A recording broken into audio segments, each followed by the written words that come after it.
Hello, beautiful humans, and welcome to Defense Diaries. I am your host, Bob Mata, and this is our continuing coverage of Karen Read in all of her cases. This is the new one. And it just dropped a couple days ago. I'm fairly certain that you guys have probably watched some of the other creators do the old rigmarole, go through the whole pleading. We're not going to do that. I know Ian spent about 5 hours last night going through it. God, I love him, but I'm not doing that. Allie's not doing that. Well, we figured we would, and you saw her, and she dipped off. So you know she's here when she comes back on. I'm here. I've just decided I can't stand to look at myself. So what? I could tell you right now, there's definitely a fingerprint on the lens of your camera. No, I think that's my face. No, not your face. It was very, very smudgy. It's like you carried it down because we're not advanced. We don't have the highfalutin cameras yet. We'll get them though. But at any rate, what we're going to do, and Allie spent an awful long time on this today, was looking up the elements, what needs to be proven by Karen Read and her attorneys in order to win that case for that complaint that they just filed. So we figured that would be the way to go about it. I'm sure some of the other creators have talked about it, but I think we'll probably go into it a little more in depth because, quite frankly, I've read the complaint in its entirety, and I think it's safe to say that we pretty much know the story. I mean, just as a brief overview, obviously there were two trials. The first one was hung. The second one, she was found not guilty of all the major charges, and they ended up doing the toss-in charge with the DUI. So it then became the most expensive DUI in the history of the world. And that was it. And Karen walked out of court, didn't serve a day in jail, and the thing is over. So the criminal case is over, never to be brought back again. That can't come back. There's no way on the planet that thing can ever come back and she could be recharged on that. So that's dead and gone. So now we've moved into the civil litigation phase. And as you know, and we covered it a while back, the O'Keefe family filed suit against Karen and others. And now Karen has decided to throw her hat in the ring. And she has filed suit against a lot of people. Proctor, Bukhenik, Tully, the Alberts, Brian and Nicole, the McCabes, Jennifer and Matthew, Brian Higgins, and all in their individual capacity, which is interesting. And I'm assuming that Allie kind of got into that a little bit in her research, the difference between suing the government and suing people in their individual capacity.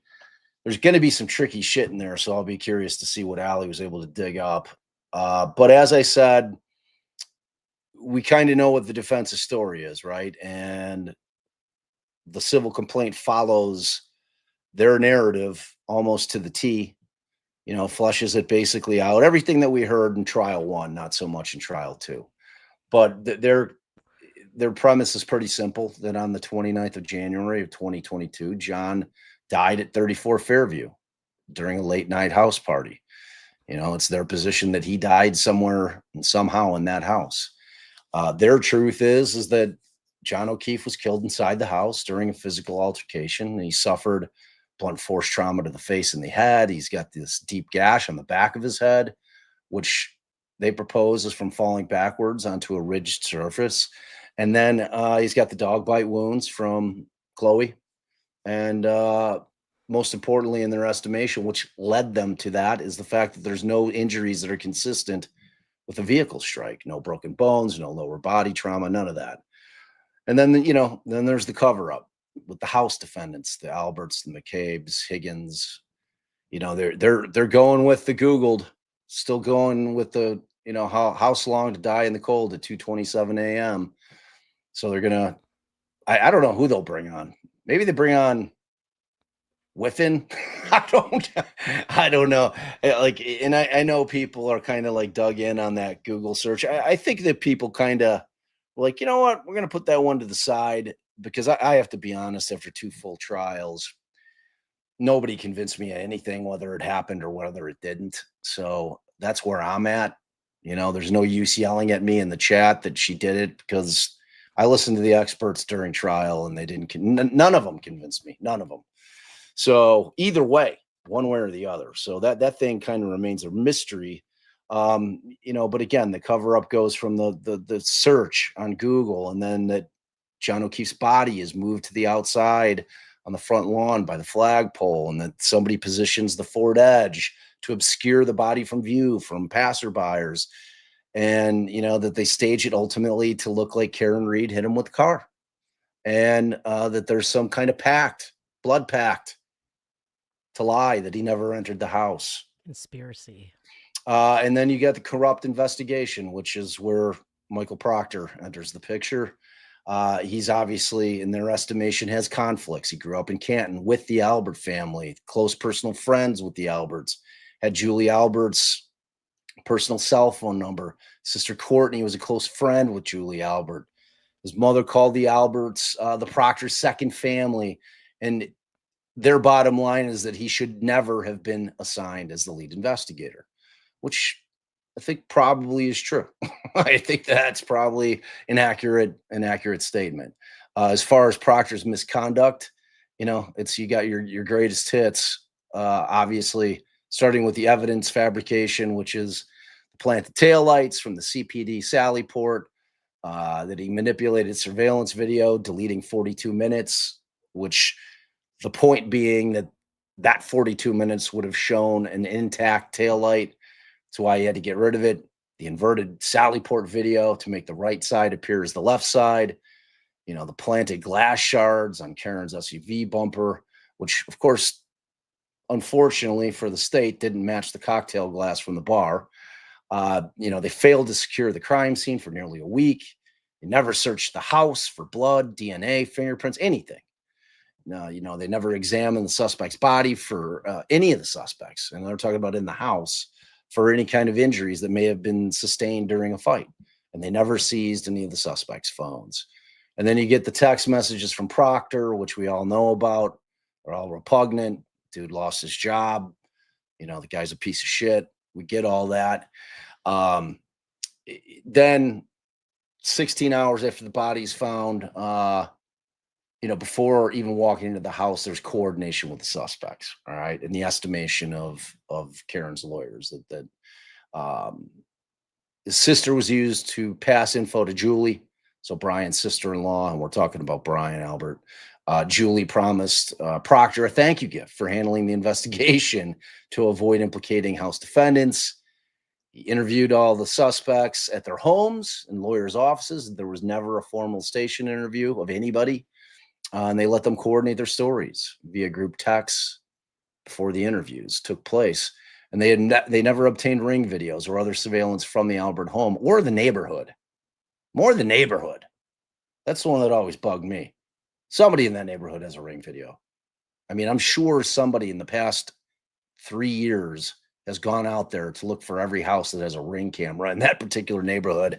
And I thought that I heard the one right across the street had one. I don't know, but they never got any of it.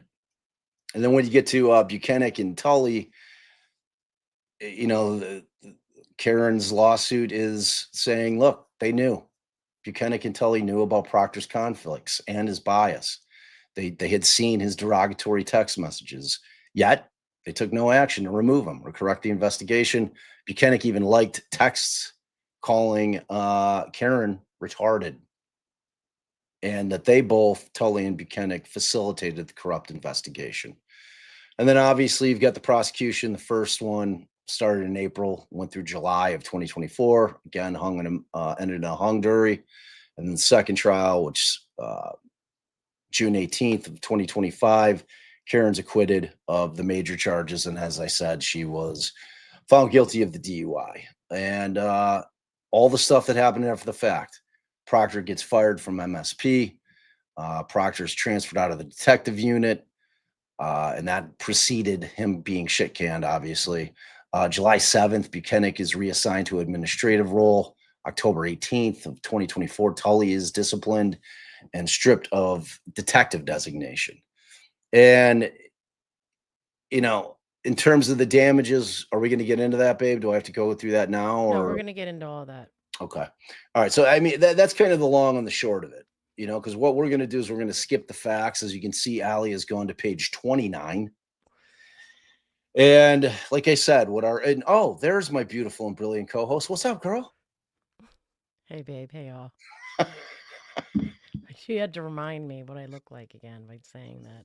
Well, you're gorgeous. What are you talking about? Okay, thanks, babe. Hey, man, everybody knows you have your arm in a sling and you haven't showered in weeks, barely eating. You're in pain, crying all night. So it's a miracle that you're here. It's a miracle. All right, so I decided to start here with the indictments and the trial and the aftermath just because it notes Miss Reed was arrested on February 1st, 2022, pursuant to a criminal complaint charging her with manslaughter, among other charges. She was required to post $50,000 for bail, and the court imposed several other conditions of release, including loss of her driver's license and stay-away orders from the O'Keefe family and John O'Keefe. Miss Reed was later rearrested on June 9th, 2022, after being indicted for second-degree murder, manslaughter, and leaving the scene of an accident resulting in death. Her bail was set at $100,000 by the Norfolk County Superior Court. In February of 2023, her bail was reduced to $80,000. Just starting there, there's a couple reasons why they include all of these facts. Because when you're dealing with malicious prosecution, and we'll get to it because we're going to jump after this to the actual counts, each count that has been brought against the various defendants.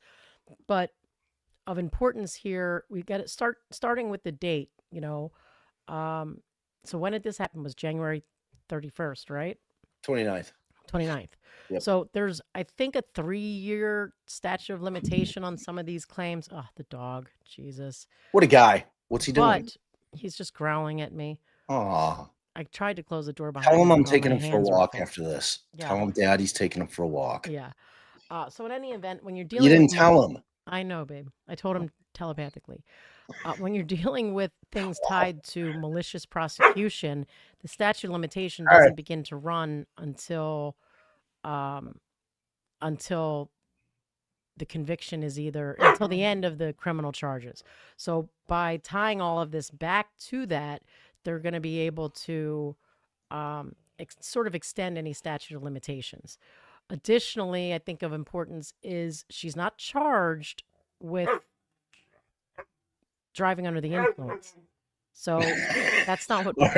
I'm coming to get that guy. Yeah, come get him. So he turn your mic up. By the way, I think it's set too low. People are saying you're too low. Oh, crank that gain, baby. Okay. All right, I'm coming to get the guy. I probably at some point turned my audio down to. Let's see.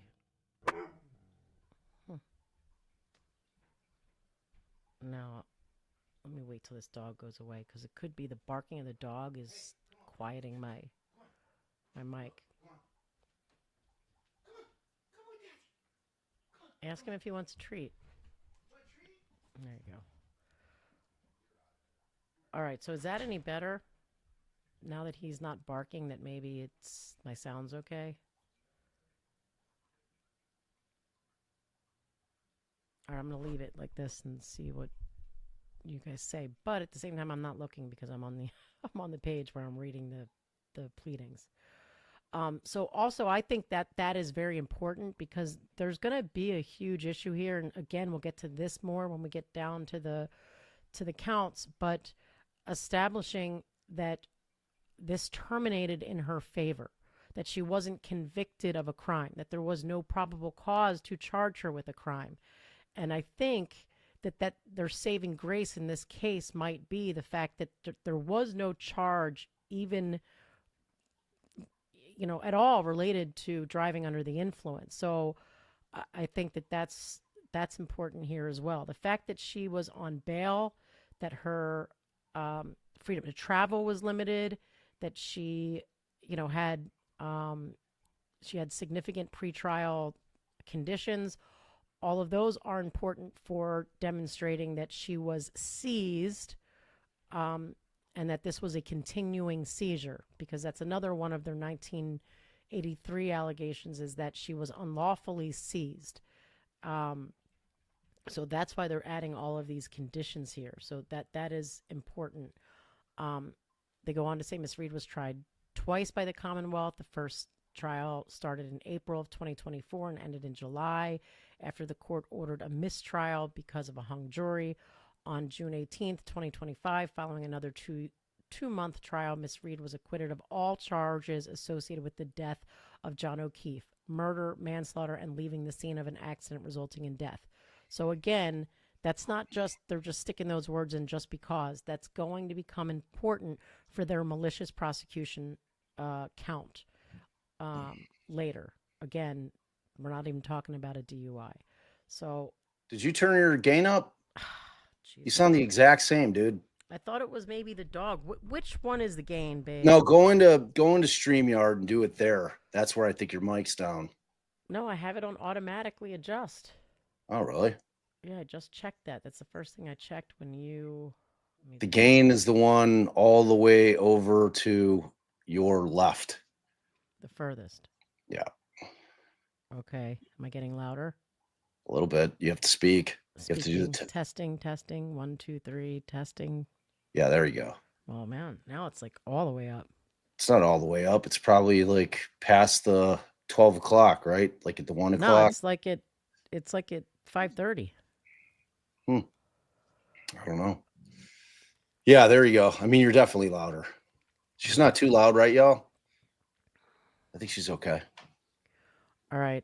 In the aftermath of the charges, 2 arrests, and during both trials, Miss Reed suffered a well-documented exacerbation of her symptoms amid the stress, anxiety, and emotional and physical impacts of being wrongfully accused of murder. While fighting for her freedom against a corrupt prosecution, Miss Reed underwent dozens and dozens of documented medical procedures and treatment to attempt to address her issues. Now, that's in here just as part of her damages, and establishing, damages over and above, what might be typical. All right, so we start on page 32 with the actual counts, and the first count is against Proctor, Bukhenik, and Tully. It's malicious prosecution under the Fourth Amendment. So, and I just put this here. This is the law to establish. Wow. What? That's cool that you did that. To establish an action for malicious prosecution, the plaintiff must show, 1, that the prosecution was commenced against them. Clear that's not an issue. That it was initiated and investigated by the defendants. Also not an issue. Instituted and instigated by the defendants. What the hell did I say? All right. I don't know. Initiated and some other different word. Oh. And 3, that it was malicious. 4, that it has been legally and finally terminated in plaintiff's favor. That's going to be the most difficult, the most hotly litigated issue here, especially because Massachusetts law is not very favorable to Karen in this regard, and we'll get into that. 5, that it was without probable cause, which is also going to be an issue because they have before said if there was probable cause for any crime, there's probable cause. So we have to see if that still carries the day here. And 6, that it caused the plaintiff damages. So, babe, do you want to start reading, or you want... Do you just want me to read the highlighted stuff? Yeah, I'll read. No, we're going to read everything, and then the highlighted stuff, there's like a reason I highlighted it. Wait, read everything. What do you mean? Like that you're talking about the paragraphs? Yeah, read everything for this count, and then the highlighted portion just means I've got something to say about it. I would happily do it. Okay, so as they always do in a civil complaint, they always incorporate everything that preceded it into each of the counts so that they don't have to restate it. That's why you'll always see that as the first paragraph. And in almost every civil complaint you see. I do want to mention, though, that that Massachusetts is a notice pleading state, although there are a lot of facts here. Explain the difference. What's You're that? assuming people don't know what that means. So notice just means that they have to plead enough to put the other side on notice of what they're claiming. They don't have to be extremely factually specific, although there has to be enough facts that give rise to the claim. So it just doesn't have to be super factually heavy. Yeah. But I have seen issues with this type of incorporation of all paragraphs for every single count. That the rules say it has to be a short and concise statement of your claim, and they could argue there's nothing short and concise about this. Although I don't think it's going to carry the day, because although there are a lot of allegations, I still think they're technically short and concise. So. Yeah, and I mean, what they did is they stuck all the statement of facts like up top, so I mean, that was kind of their way of avoiding it, so to speak. And just a reminder to folks out there, remember, this is a civil case, and I'm sure if you've been watching the other creators, they've told you this, and at least the law tubers, in civil cases have a different burden that have to be met, and it's a preponderance of the evidence, okay? You know from watching the trials and any kind of true crime that you're watching that involves criminal cases that it's beyond a reasonable doubt. It's a very, very different standard. It's significantly lower than beyond a reasonable doubt. It's essentially 51%, 51-49. Preponderance of the evidence. Preponderance of the evidence. So that's what they have to get over that hump. So it's a much lower hump. But, and we'll talk about it a little later. There's also contributory negligence, which can be factored in. So there's a lot going on. There's a lot going on with civil cases that don't exist in criminal cases. All right. So 110. So before you move on, I forgot to get to the footnote. So in their footnote, because if you notice here, and we'll just pop up to page 1 real quick. This has been filed against Michael Proctor in his personal capacity, Bukhenik personally, Tully personally, and then Brian Albert, Nicole Albert, Jennifer McCabe, Matthew McCabe, and Brian Albert. So when you go back to where they actually make the claims, they stick in this footnote that says, after making presentment pursuant to statute, Ms. Reed will add counts against A, the Massachusetts State Police for negligent training, supervision, and retention of Massachusetts State Police troopers, including Proctor, Bukhenik, and Tully, and B, the town of Canton for negligent oversight of the investigation into Mr. O'Keefe's death and its own officers and facilities. Now, I stuck this down here, and it's just to let you know they can't make these 1983 claims against the police departments themselves. So I'll read this. The Commonwealth and its agencies are not persons subject to suit. Let me fix this stupid thing. Why is it making that weird ABC thing? Oh, I see why. Where? I see why. I don't even see what you're talking about. When I was highlighting, when I was putting my mouse over it. Wow. Subject to suit for federal constitutional claims under 1983. And they cite a Massachusetts case for the holding that 1983 did not abrogate the state's sovereign immunity.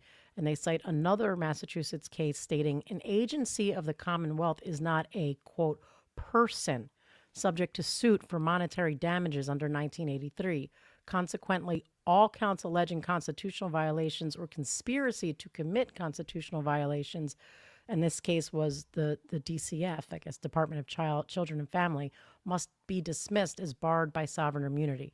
So that's why you're not seeing claims against the police departments, the county, the state, for 1983 claims, because they're not people. So go ahead, babe.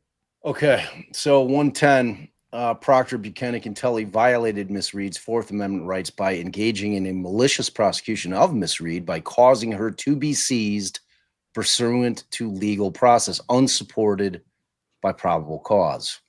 So they want you to be specific that you've got to incorporate both the illegal seizure, and then part of that incorporates the unsupported probable cause. And again, as I said before, this is going to be an issue because there have been some cases that say probable cause for any crime is probable cause. But I think the facts here that the probable cause was unrelated at all to a DUI. There was That's right. She wasn't indicted on a DUI.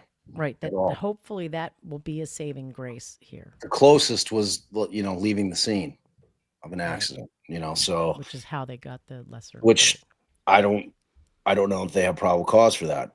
I mean, had they charged her with the DUI in terms of an indictment, instead of adding it in at the 12th hour, stroke of midnight, like they did, they might be in big trouble in terms of, because they clearly had probable cause with respect to at least being able to see how much they drank or how much she drank during the course of the, and the to day be drinking into perfectly honest, they may have had, probable cause to believe she left the scene of an accident, possibly. Yeah, I mean, probable cause is a pretty low hurdle. So, I mean, we'll see. But like Allison said, that is going to be highly litigated. And just so you guys also understand, in terms of civil litigation, these things are going to have to pass either through a motion to dismiss phase or motion for summary judgment, which I'm sure both will be filed.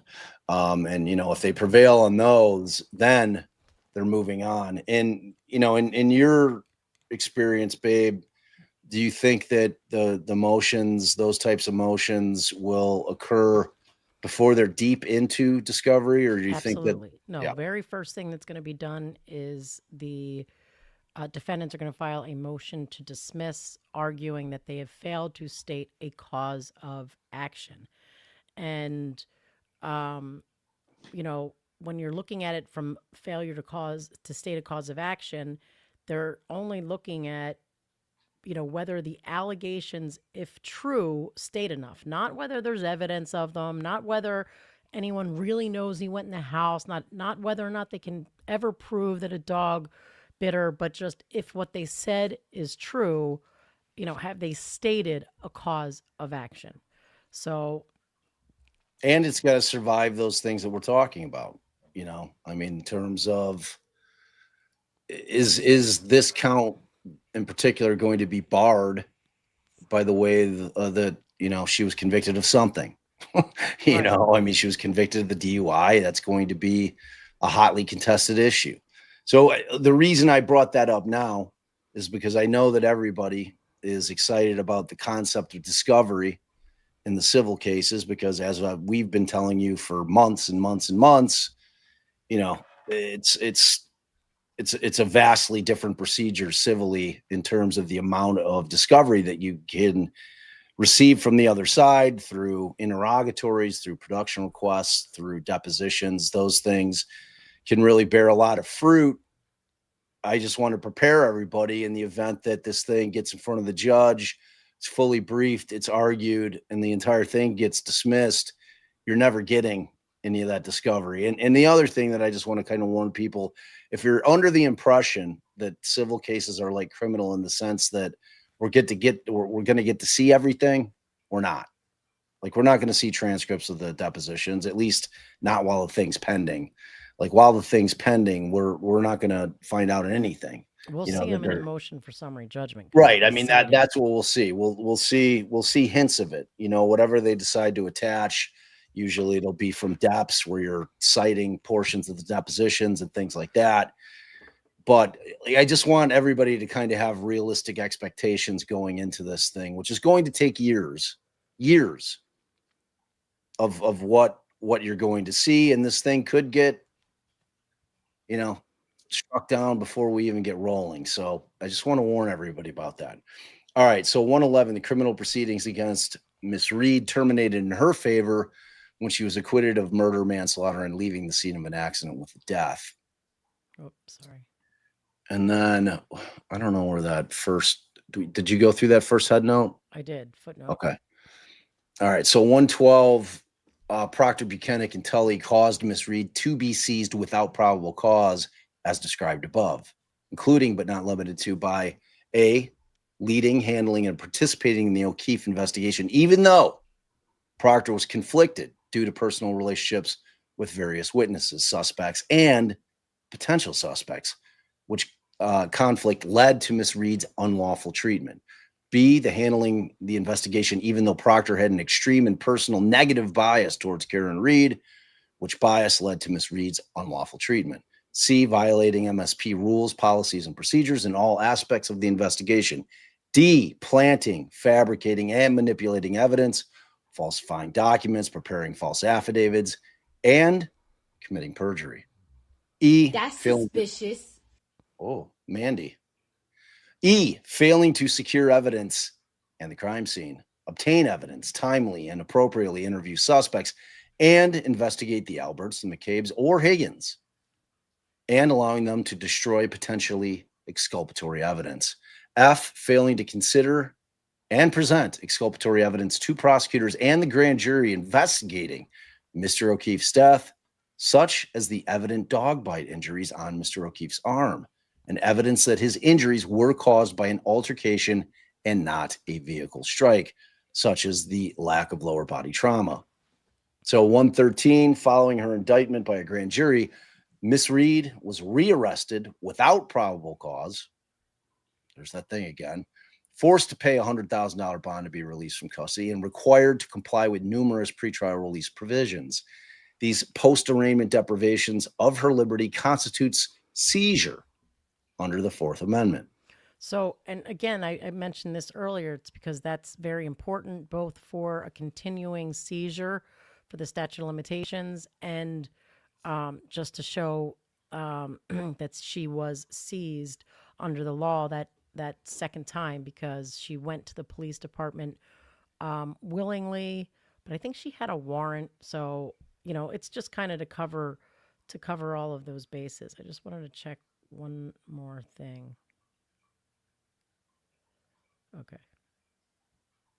All right. Are you guys getting, I forgot, I left ads on. I'm going to turn them off for the live. All right, I'll read. Those deprivations continued during Miss Reed's second trial, in part because of Proctor's false testimony at Reed's first trial. Among other things, Proctor falsely testified that, and I'm going to pause here before I read on. I'm not sure why they did not also raise violations of her Sixth Amendment right to a fair trial and of her 14th Amendment, same, you know, applying that right to the states, just because I think this is more, encompasses more than just her malicious prosecution. It also covers an intentional interference with her right to a fair trial through those things. But, you know, I didn't investigate all of this, and presumably her lawyers know better than I.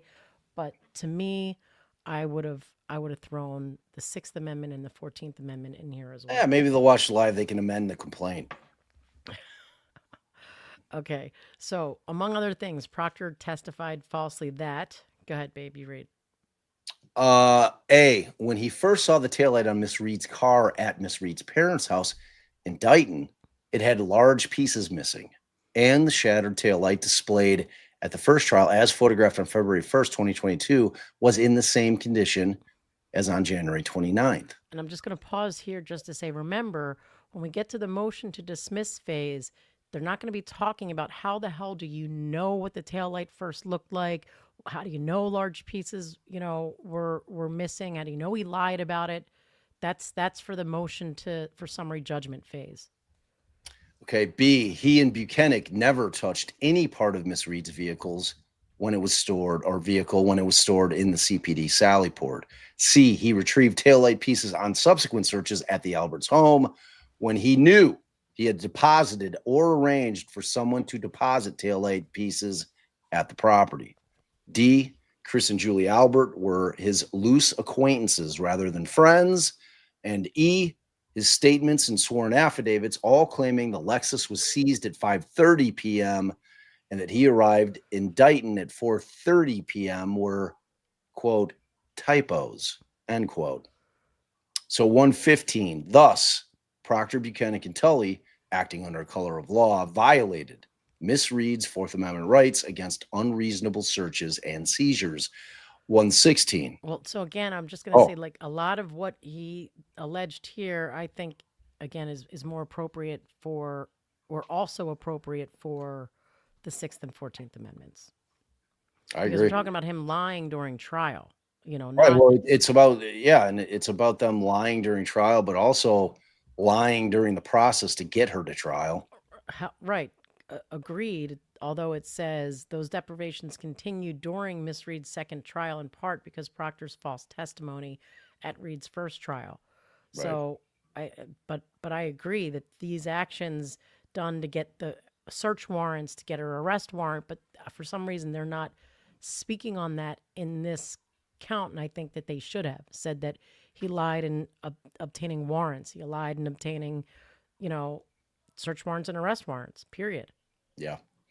All right. 116, as a proximate result of this misconduct, Miss Reed was wrongfully prosecuted for Mr. O'Keefe's death and made to defend herself in 2 trials in the Superior Court for Norfolk County, resulting in the loss of employment, reputational damages, and millions of dollars of legal expenses, as well as serious emotional and physical distress and injury. Now, I have seen cases that say those types of things aren't sufficient, but those types of things coupled with the limitations, she posted bond, she was prevented from traveling, she wasn't allowed to, there were contact, stay away orders, anything that actually deprived her ability, interfered with her ability to move freely about, adds to that. But I have seen cases that, like, loss of employment, reputation damage, those kind of things, those alone might not be sufficient to constitute a continued seizure. All right, 117. In addition to an award of damages for these harms, Miss Reed is entitled to her attorney's fees under 42 USC 1988 costs, interest, and punitive damages. Now, let me ask you a question. Say for instance, they prevail on that particular count or on multiple counts. And if they went in pro se or pro bono rather in the second trial, they're not going to be able to claim damages. I don't think. Right. I mean, they're not going to be able to claim those fees. I mean, I think I've looked at that issue before, and I think the answer is no. They would be better served to have a fee agreement with her that's a contingency fee agreement. I mean, why wouldn't they? Yeah. And then if, I guess, they decide after the fact to waive their fee. I mean, they certainly got paid for the first trial, so in theory, they'd get, if the court was agreeable, if the jury came back with that type of an award, in theory, they could get their fees paid for the first trial, though. But the second trial, I don't think so. All right, so now we're moving to count 2. For all the reasons we said before, I think you're going to see a lot of fighting as to whether or not she can even establish the elements of that first charge. And like I said, I think what she has going for her is that the charges that I think they did end favorably for her on all of the primary charges. And the Supreme Court, the U.S. Supreme Court, has recently held that kind of changed the standard for interpreting favorable behavior, although not specifically factually relevant. It just shows that it doesn't need to be as strong as what they once said. It doesn't have to prove their actual innocence of everything, but it also said that they weren't convicted of anything. But when you look deeper into how they define that, like, was she convicted, they talk about tying it back to the original charges. And the further it is, the less connected it is to the original charges, the more that other conviction won't count. So for that reasons, I think that it should be found under count 1 that things did end. They were terminated in her favor despite the DUI conviction, and that the there was no probable cause because they didn't rely on that probable cause. Although, again, that's been, you can expect it to be hotly disputed. So, right, count 2 is against Bukhenik and Tully. It's called supervisor liability under 1983. So, and I added this up here. A supervisor may be held under 1983 for a subordinate's conduct only if that conduct resulted in a constitutional violation, which it did here, and the supervisor's actions or omissions were affirmatively linked to it.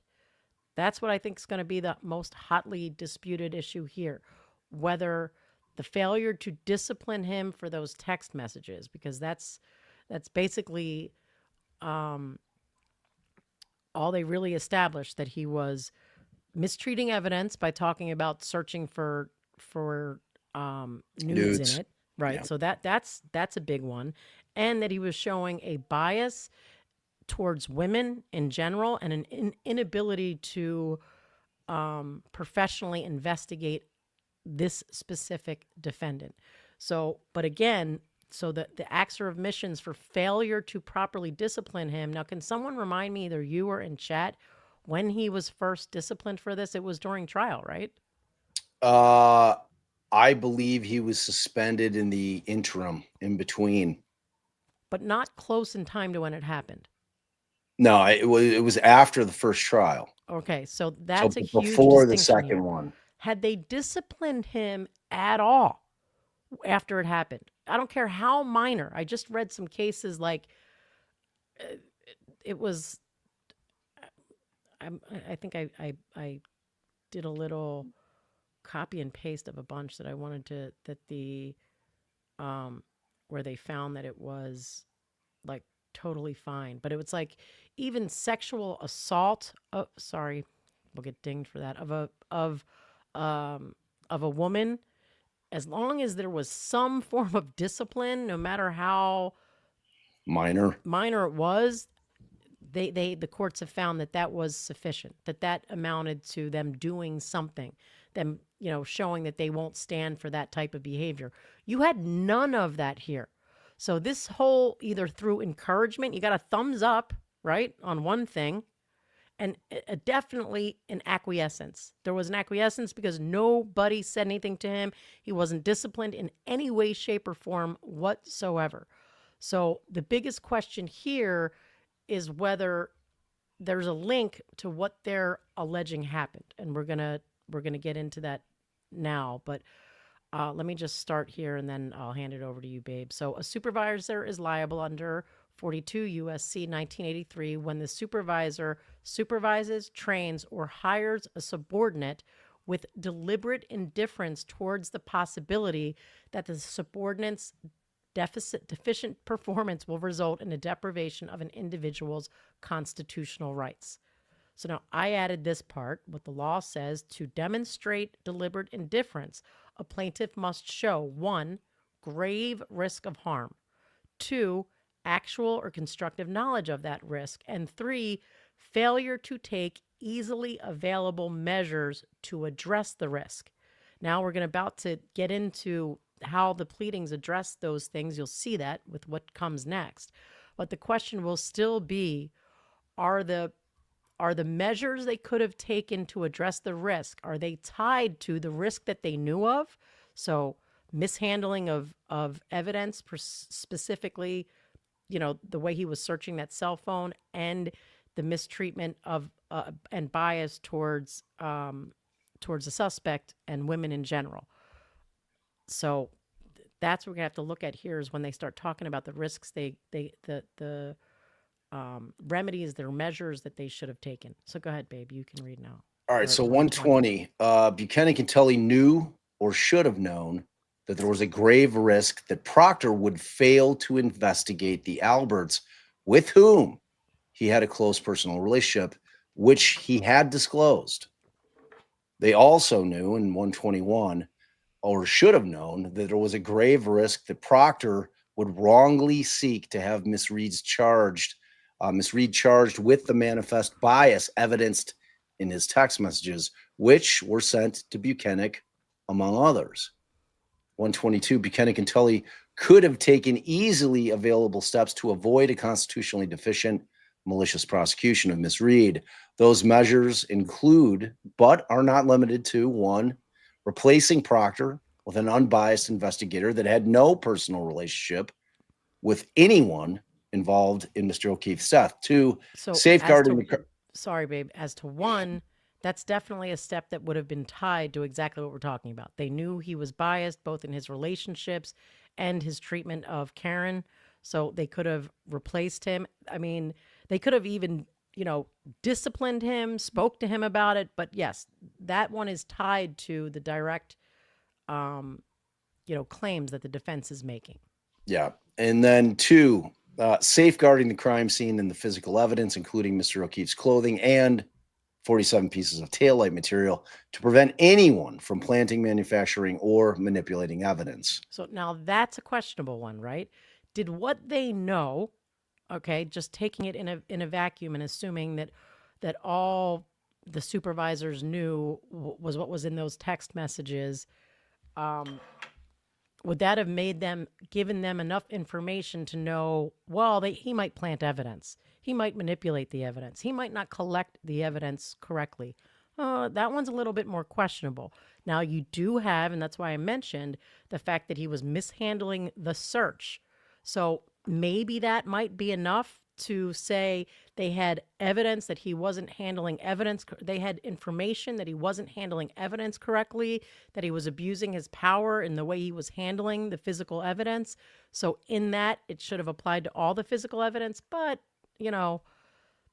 that one, I don't know, babe. What do you think? Well, to me, the bigger thing is going to be whether or not Tully and or Bukhenik is responsible at the end of the day for making sure that that crime scene has been preserved, meaning that it was cordoned off, that they taped it off. Because if you'll remember, what happened here is after the initial search in the morning, into that evening, and then they just fucking left.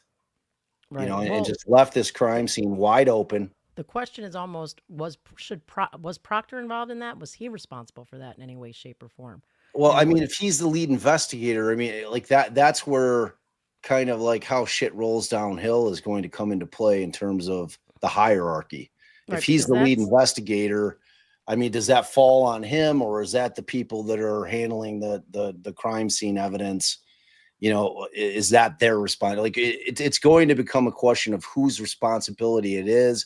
But beyond that, does there exist responsibility from superior officers to say, hey, fuckhead, you forgot to cordon off the crime scene, man. Right. Like, what are you doing? And I think it would seem like it should be. Right. And I think the question here is going to be, were they responsible specifically for O'Keefe's conduct? Because I accidentally put the same thing down here another time, and it was supposed to be a different blurb about whether they're actually like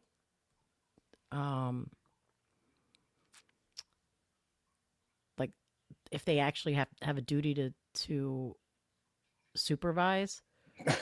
Well, I think the question is how far does that duty extend in terms of the normal operation of a police department? Like, do you have a lieutenant that's micromanaging lead detectives? You know what I'm saying? In the sense that they're overseeing every single thing they do, and they're saying, hey, why didn't you go interview these people? Why didn't you go in the house? Why didn't you collect evidence? Does that fall eventually up to, the supervising cops? In this case, it would be Bukhenik and Tully. Was it at some point their responsibility? Was it their duty to say, hey, what happened here?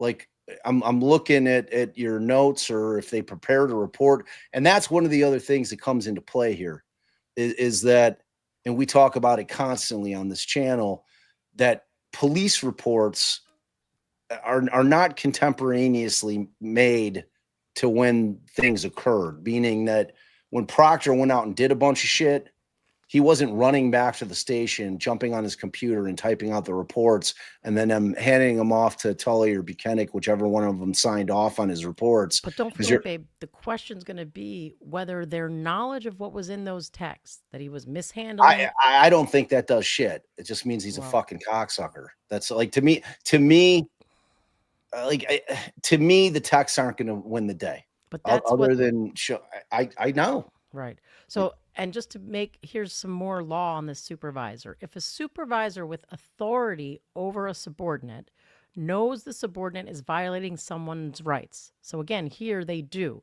They know that he's not handling the search correctly, and that there's a bias in his investigation due to his text messages about women and Karen specifically. So, but fails to take action to stop the subordinate from violating the person's rights. The fact finder, that would be the judge, may usually infer that the supervisor acquiesced in the subordinate's conduct as a result of liability under 1983. However, if actual supervisory authority is lacking, mere inaction in most circumstances does not reasonably give rise to a similar inference. A defendant cannot be held liable under 1983 for failing to take action to correct the behavior of an individual over whom he had no actual control. And a higher ranked individual does not necessarily have supervisory authority over a lower ranked employee. So I think with at least I forget whether it's Tully or Bukhenik, like one of them was no doubt about it, like his actual supervisor, that he had control over his conduct, right? Yeah, I mean, I can't remember which one it was, because to me, in terms of probably the most damaging in terms of showing just bias and tunnel vision to the exclusion of everybody else being investigated is the text that says that there's zero chance of her skating and that she's fucked. The problem is that went to his buddies.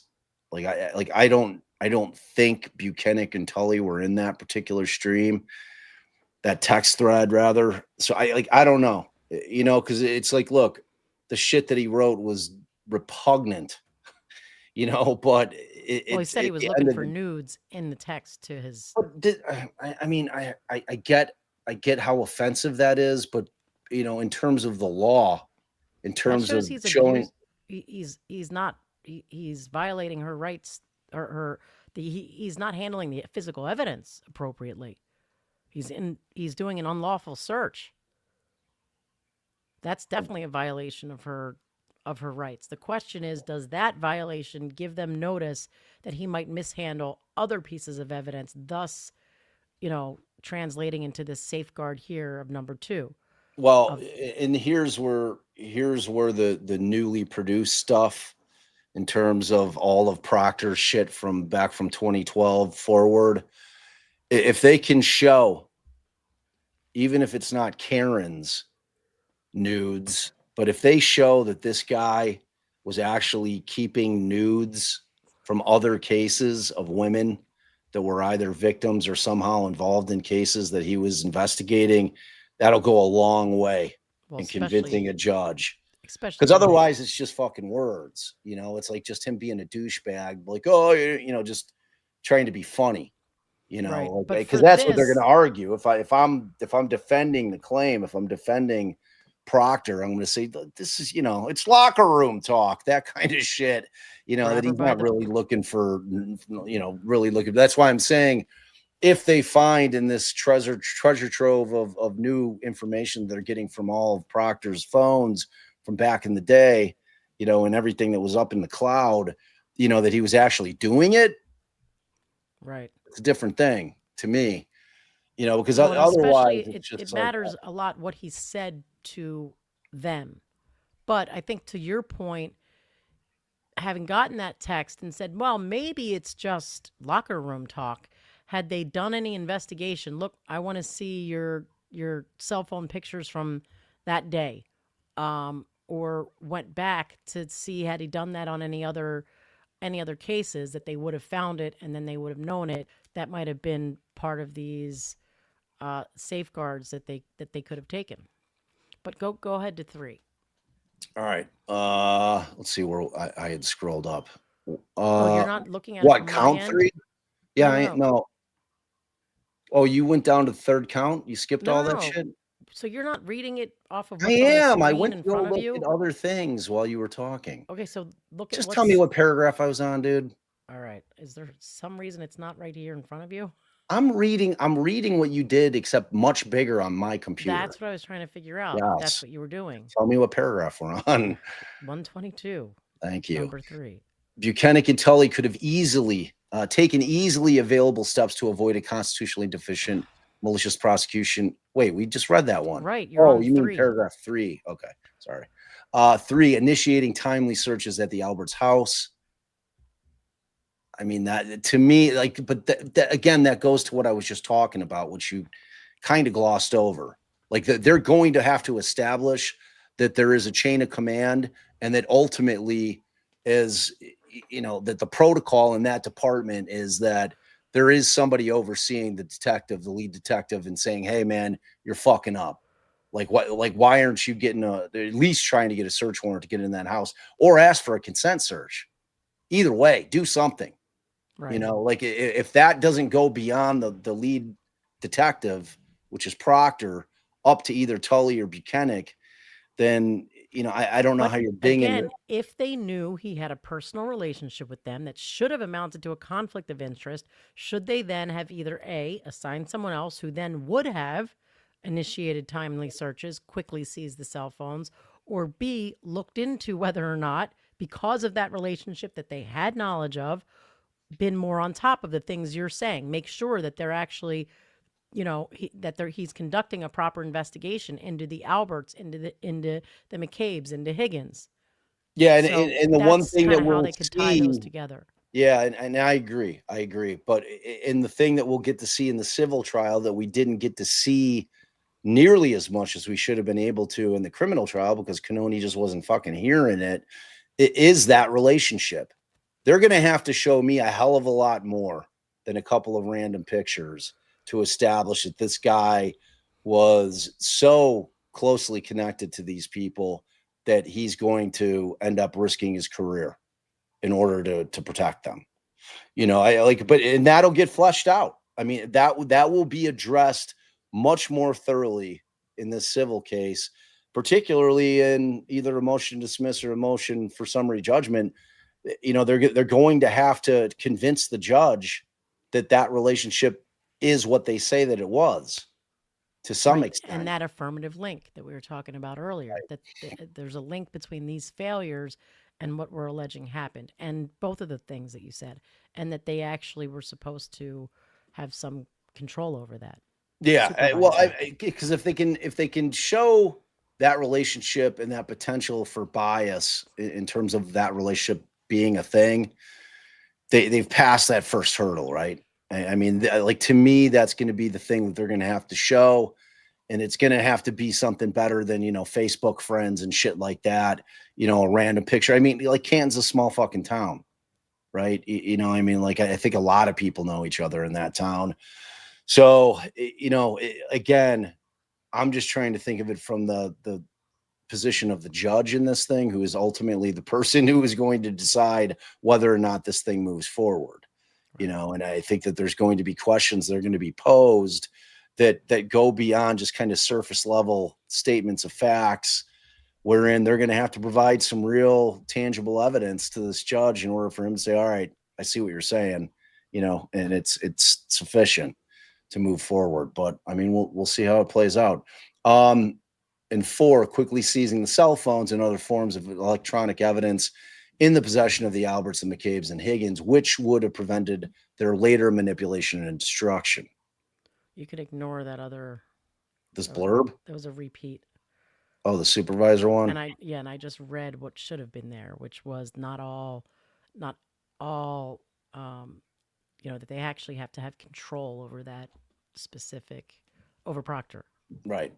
All right. So 123, by not taking any of those measures, Bukhenik and Tully permitted Proctor and Tully permitted Bukhenik to violate Miss Reed's Fourth Amendment rights against unreasonable searches and seizures, and thus themselves violated Miss Reed's Fourth Amendment rights. 124, in these ways and others, Bukhenik's conduct constituted condemnation of or acquiescence to Proctor's behavior or gross negligence amounting to deliberate indifference. 125, in these ways, Tully's conduct constitute condemnation of or acquiescence to Bukhenik and Proctor's behavior or gross negligence amounting to deliberate indifference. And then we went over, and that's why we went over these elements beforehand, so you understand why they're even writing these words. So hopefully that helps there. And then as far as damages, go ahead, babe. Well, in here, like, so these are the things that you always have to show in a civil suit. So there's got to be there's a approximate. You'll always see that word in every civil complaint you ever see, in terms of, unless it's like contract stuff. But in terms of torts, you're gonna have to see approximate cause language in every complaint, and you'll see that as approximate result in every claim that we go through for the rest of the night. So as approximate result of their breaches, Miss Reed was wrongfully prosecuted for Mr. O'Keefe's death, resulting in loss of employment, reputational damages, and millions of dollars of legal expenses, as well as serious emotional and physical distress and injury. And then 127, in addition to the award of damages from these harms, or for these harms, Miss Reed is entitled to her attorney's fees. So they're asking for fees again, and then we get to count 3. Okay, so count 3 is the conspiracy to deprive Miss Reed of her Fourth Amendment rights. Again, I think it should include the 6th and 14th here as well. This is against everybody: Proctor, Bukhenik, Tully, the Alberts, the McCabes, and Higgins. Now, to properly plead a conspiracy, you just basically have to plead everything we went over for, malicious prosecution and an illegal search and seizure, but that it's by an agreement, that two or more people have an agreement to deprive you of your right. And as I kind of put over here, it must identify the specific constitutional right they agree to violate. And here they have limited themselves to the 4th. Okay. Do you want me to continue to read? Yeah, I mean, don't you think there's a lot of stuff that happened at trial that they could have shown that this went beyond just the illegal search and seizure, but into depriving her of her right to a fair trial? Yes. I mean, to me, we talked about it at the time. I mean, that fucking Sallyport video was insane. Right. Like that thing, and that's trial 1. Trial 2, it's all kinds of shit. But I guess for that they would have had to show, because I think Higgins testified to it. Yeah, because I like the problem with the second trial, when you get to kind of the way that Hank was trying the case, you're not going to really be able to lay that on the cops. Like Hank doing the shitty little, like, shady crap that he was doing, with John's shirt, holding it up and, making the misrepresentations about the tears on the back of the shirt. And like those things were trial things that weren't related to things that the cops were doing. Those were things that Hank was doing on his own accord to try to win the case. So, but like that Sallyport video, I mean, we thought that the case should have been dismissed. I mean, we were very Hank's clear. Probably not in here is just because of how strong sovereign immunity is for prosecutorial decisions. But I would have stuck him in there just for the. Yeah, like I think that collectively, probably the thinking on not including any of the agencies at all is that they were worried that everybody would get sucked up into it, meaning all that if they were going to bounce any of the governmental agencies, because they are going to sue the agencies, just not under 1983. That's why I read that thing. Oh, are they in here? Yeah, they're in the footnotes. I think you were on your way down here for that. So the footnote indicates that they're going to make various claims against the agencies, but you cannot bring a 1983 claim against an entity. So and you can't do it in their official capacity. That's why these are all in their individual capacity. Oh, okay. Because I was going up, I was trying to see in the caption. It's footnote 4 in whatever page we started on. But I mean, in the caption, they didn't list any of. No, they didn't. But look at, there's a footnote actually I next don't to give the a fuck caption. about a footnote. They're not listed in the caption. I know, but they plan on bringing them. Oh, you mean they're going to amend it? Yeah. Okay. I'm really getting kind of achy. All right. Okay. Okay, so 129, Proctor, Bukhenik, Tully, and the Alberts, the McCabes, and Higgins shared a common design and acted in concert to frame Miss Reed for Mr. O'Keefe's death. And then you have this note that you added here that you must identify the specific constitutional right that they agreed to violate. Right, which here they stick with the 4th. That's what I just read, instead of using also including the 6th and the 14th. Yeah. 130, as part of their concerted efforts and among their many other misrepresentations, the Alberts, McCabes, and Higgins agreed with each other to tell investigators that Mr. O'Keefe never entered the house and that they did not see Mr. O'Keefe in the house that night, and that Miss Reed made inculpatory statements on the morning of January 29th. So when they made these statements, the House defendants did so only because they were aware that Proctor, Bukhenik, and Tully would also act similarly by solely investigating Miss Reed. I mean, I'm not sure about that. I mean, they're making big claims. You know, they're making big claims here. Proctor, that's one thing. Bukhenik and Tully, like at that point in time, I mean, I don't know. Maybe though. Maybe. I don't know. I mean, Bukhenik and Tully weren't partying at the waterfall that night. I don't know. I don't know. They're going to have to, because you have to think about it in terms of chronologically and when Brian Albert may have known something in terms of like, okay, Proctor's on the case. We're good. You know, yeah, I know, you know, Tully and Bukhenik are soups. We're good. We're good. Those guys, you know, we're good with all those guys.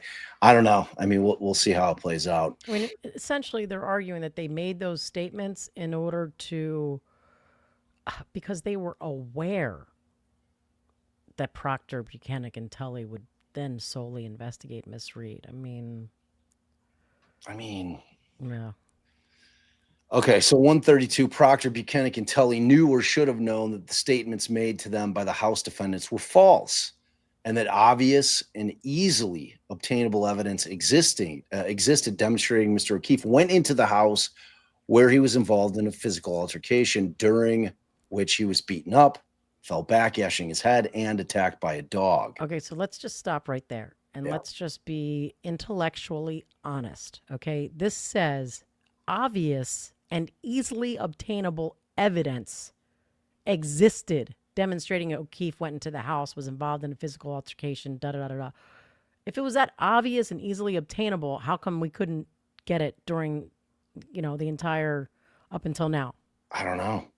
I mean, do they know something we don't know? I don't know. Is that I guess possible? we'll have to see. Is there a world that exists that they dug some shit up, like after the fact, or you know, things that the defense saw in some of the photographs inside the house and in the garage? Like we've seen some of those that didn't really. Seems odd that we haven't heard. I mean, I guess there were a lot of things that happened off record, like in chambers and stuff.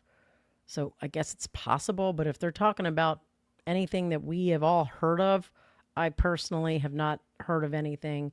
Well, we'll find out because Canoni just ordered yesterday that the sidebars are all going to be released with the exception of shit relating to the jurors. So those are coming. We'll get to see all the sidebars. What about chamber, pretrial and chamber things?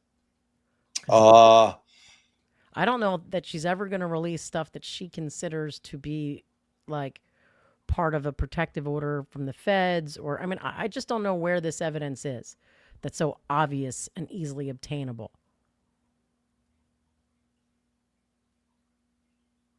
personally. Is Bob gone? Oh, you're muted, Bay. Sorry, I muted to cough. I gotta go get some pain medicine. I gotta do something. All right, I'll keep reading. Okay. Okay, so instead, because of their close personal and professional ties to the House defendants, Proctor, Bukhenik, and Tully agreed with each other to use the House defendants' misrepresentations as the predicate for an implicit direction to conduct an investigation that solely targeted Miss Reed to the exclusion of everyone and anyone else. So 133. In furtherance of this plan, among other unlawful conduct, Proctor, Bukhenik, and Tully agreed, A, to continue to handle the investigation even though they had personal relationships with suspects in the murder, which led to unlawful and favorable treatment of potential suspects.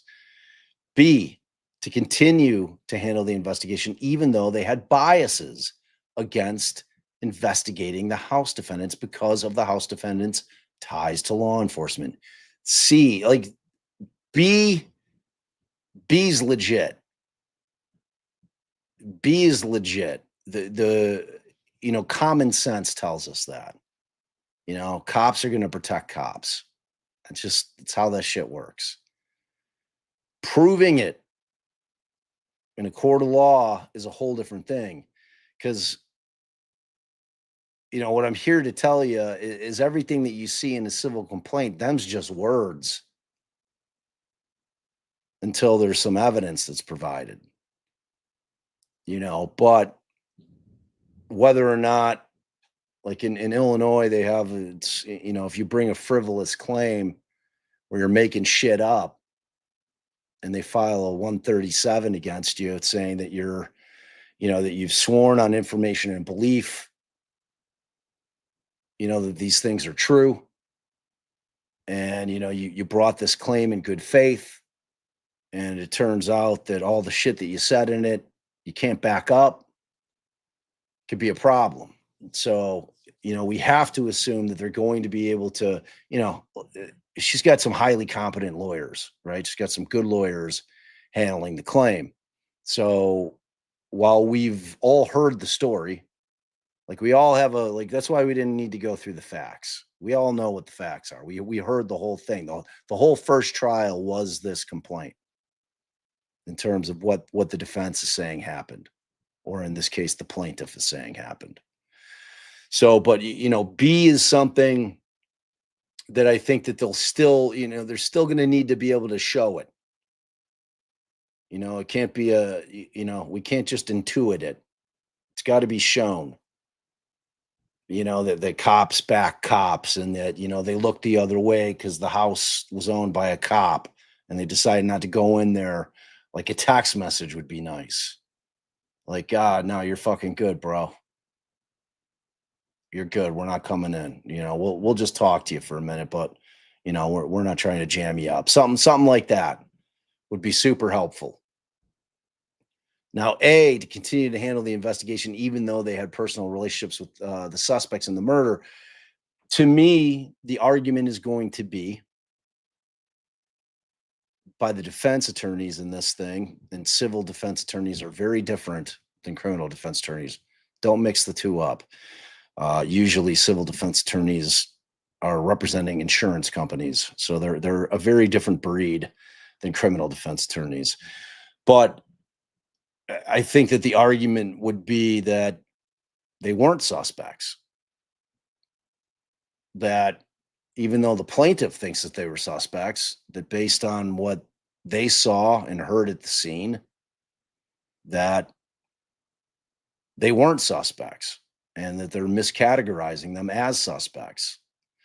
Whether or not you hope in that situation that the judge will ask the question that I'm constantly asking, that I've been asking since the beginning, is, well, okay, fair enough. You're saying they're not suspects. How did you clear them? That would be the first question if I'm the judge that I'm asking. I hear you're saying they're not suspects, but how in the fuck did you clear them? There was a man dead. on his front lawn. And it's not just a random front lawn, it's the front lawn of a party that he was supposed to be attending, which he was invited to. So I hear what you're saying. They weren't suspects, but how? How were they not suspects? What allowed you to clear them? And and then take it a step further.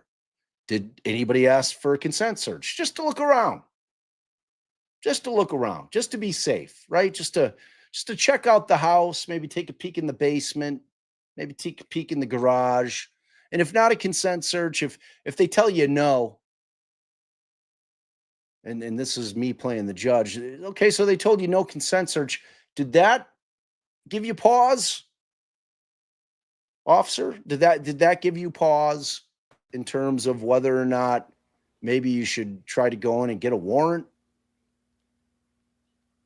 I mean, those are questions that I hope get asked or litigated in the early portions of this thing because they're important. Those are the things that always, like from the front end, really bug the shit out of me. Hey, what paragraph you on?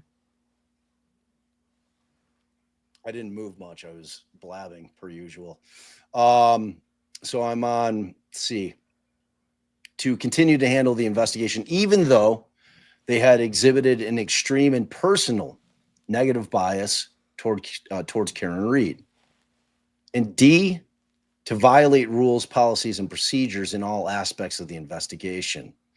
Now, the C thing, like, this is where I get stuck on the whole thing with, like, I think in my mind, and I mean this, I think you could sub out Karen Reed for anybody that a cop believes in their mind killed another cop, and they're going to be saying the same shit about that person. Like, I mean, people like cops treat people that they believe to have killed a cop pretty poorly.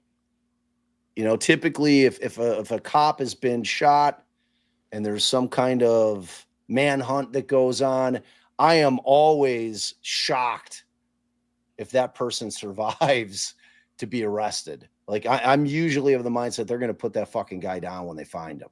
He killed a cop, and the other cops are just going to take care of business. So I mean, do you hear what I'm saying? Like in terms of like I don't know that Proctor knew Karen Reed from a hole in the ground, other than whatever brief interactions he might have had with her, to where he could have such a bias that went beyond the fact that that guy, for whatever reason, believed that Karen hit John. Well, and his thing with women, which I guarantee you, see that I'm surprised there's not more of this in here that had they been properly supervising, that there's been, the more there's been other issues, that he had. I mean, I don't know how they would have known or should have known that he took a picture of an SA victim or any of the other stuff he did. The more that they have found out, like you That's said, what they're going to need that shit. They really are, because otherwise he's just some douchey cop who treats women like shit. Which I'm sad to say, he is not a one-man show in that regard. I am sure that if you were able to get your hands on all kinds of cops' phones, you'd be seeing that shit left and right. That's just, and that certainly, it certainly doesn't make it right.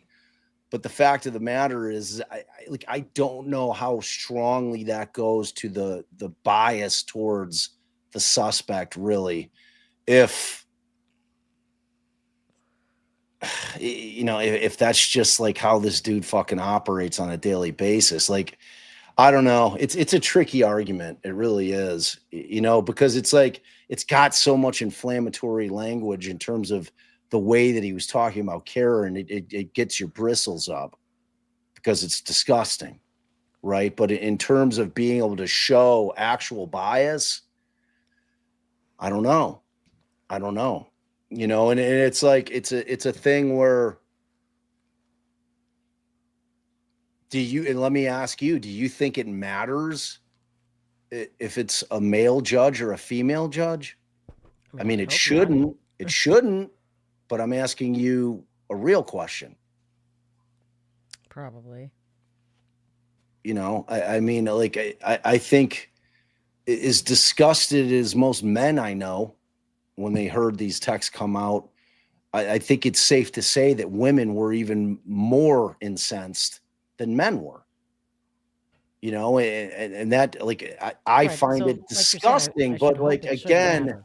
there's got to be that link to showing actual bias other than him just being a fucking total tool.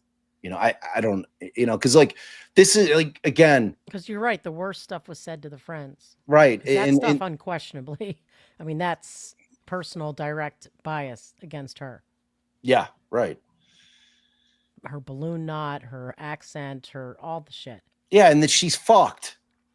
Like, that's the thing. That, like, that shows me that this guy who had not done any investigation at the point that he sent that text out had already made up his mind. It is the most damning text message that exists in terms of showing bias to me. It just is. Because we know when it took place and we know what it had happened in terms of the investigation when he sent that text. It's like, you know, from that text that the fix was in, that he had already made up his mind, that he wasn't going to investigate anything else or anybody else because Karen was fucked.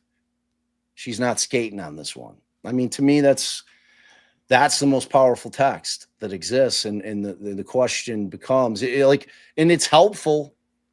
I don't know if it's going to be helpful in count 2 because I don't think that Tully and Bukhenik saw it. I don't think that those, and correct me in chat, I don't think that anybody else in terms of who he worked with that was a supervisor to him was in that friend text thread. I don't know though. I can't remember. But the thing that I was going to say is, again, you guys have to remember trials are not about emotions. It's not about feelings. It's not about things that are icky and make you feel shitty. It's about the law and it's about the evidence. And you got to make your case. That's it. And you got to meet the elements. D, to violate rules, policies, procedures in all aspects of the investigation. E, to plant, manufacture, and manipulate evidence, falsify documents, and commit perjury. F, not to secure evidence and the crime scene. G, to not investigate and obtain available evidence or timely and appropriately interview suspects. H, to not investigate the Alberts and McCabes or the Higgins or Higgins. Let me ask you something. And I know you made your way all the way through this thing. So what is the plan here? So if you guys noticed when we put it up and we showed the caption, which is that first page, this has its own case number.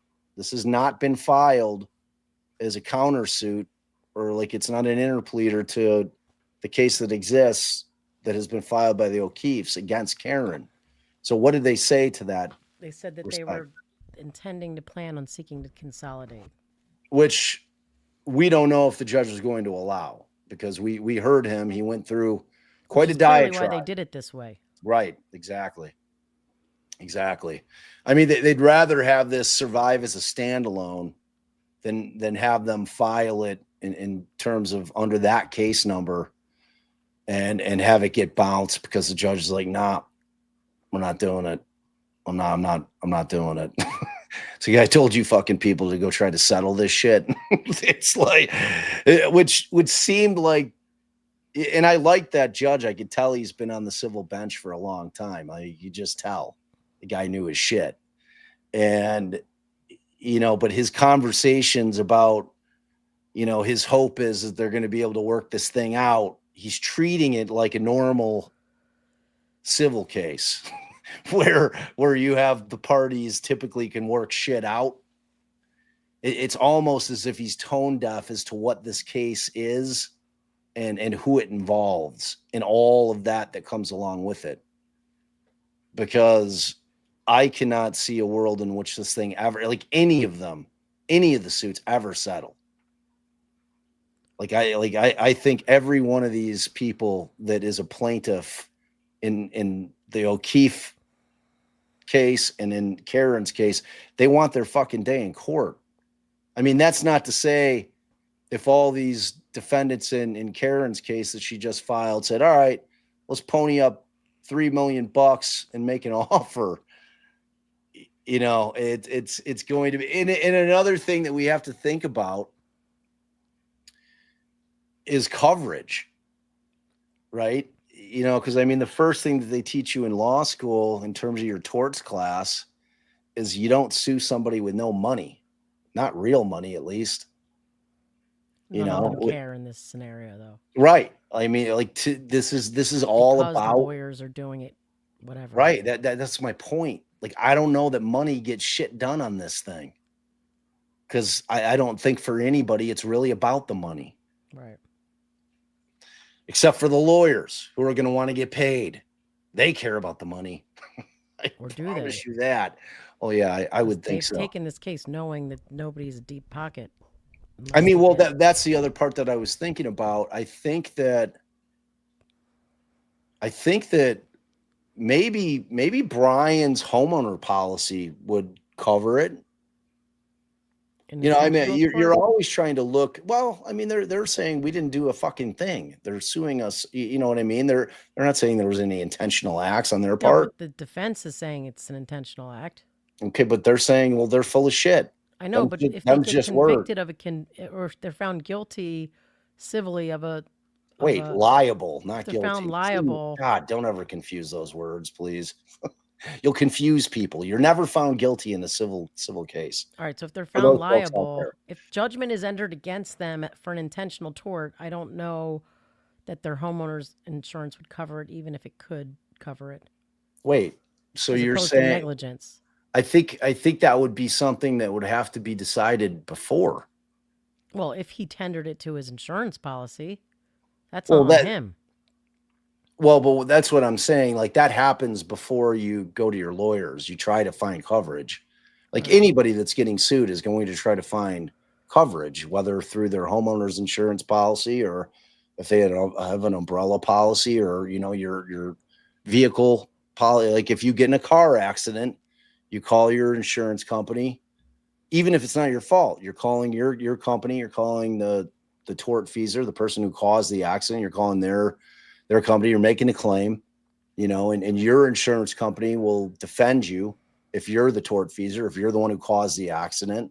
It's why you pay insurance in the event that there's damages and you have to get sued. You're going to get sued and you're going to have to pay out. And those guys are all insurance defense lawyers.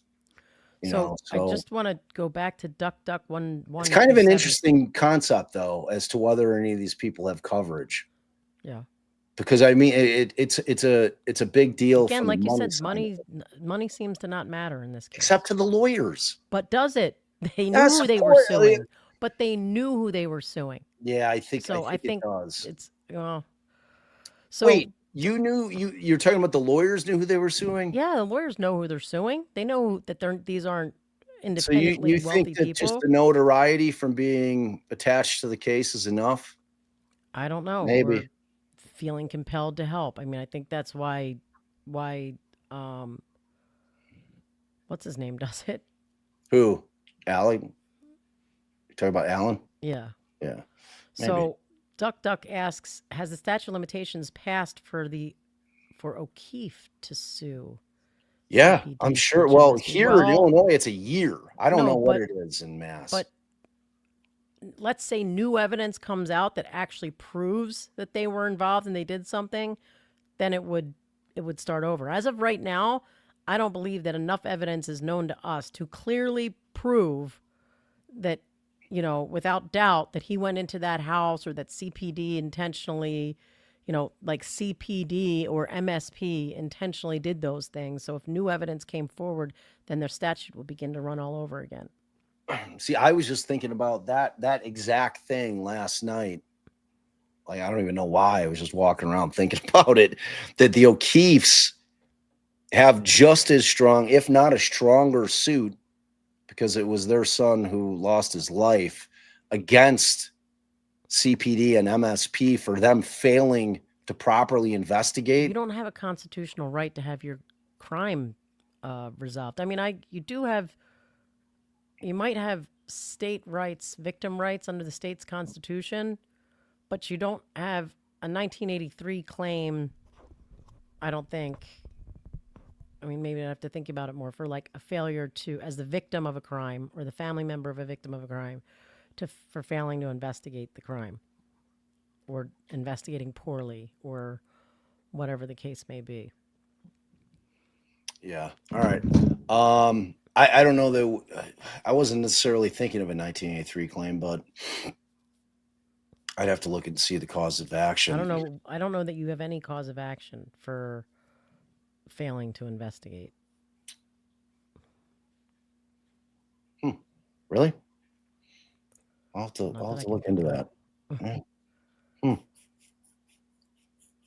doesn't seem right. All right. So where was I? 134? Yeah. Hey, you can dip.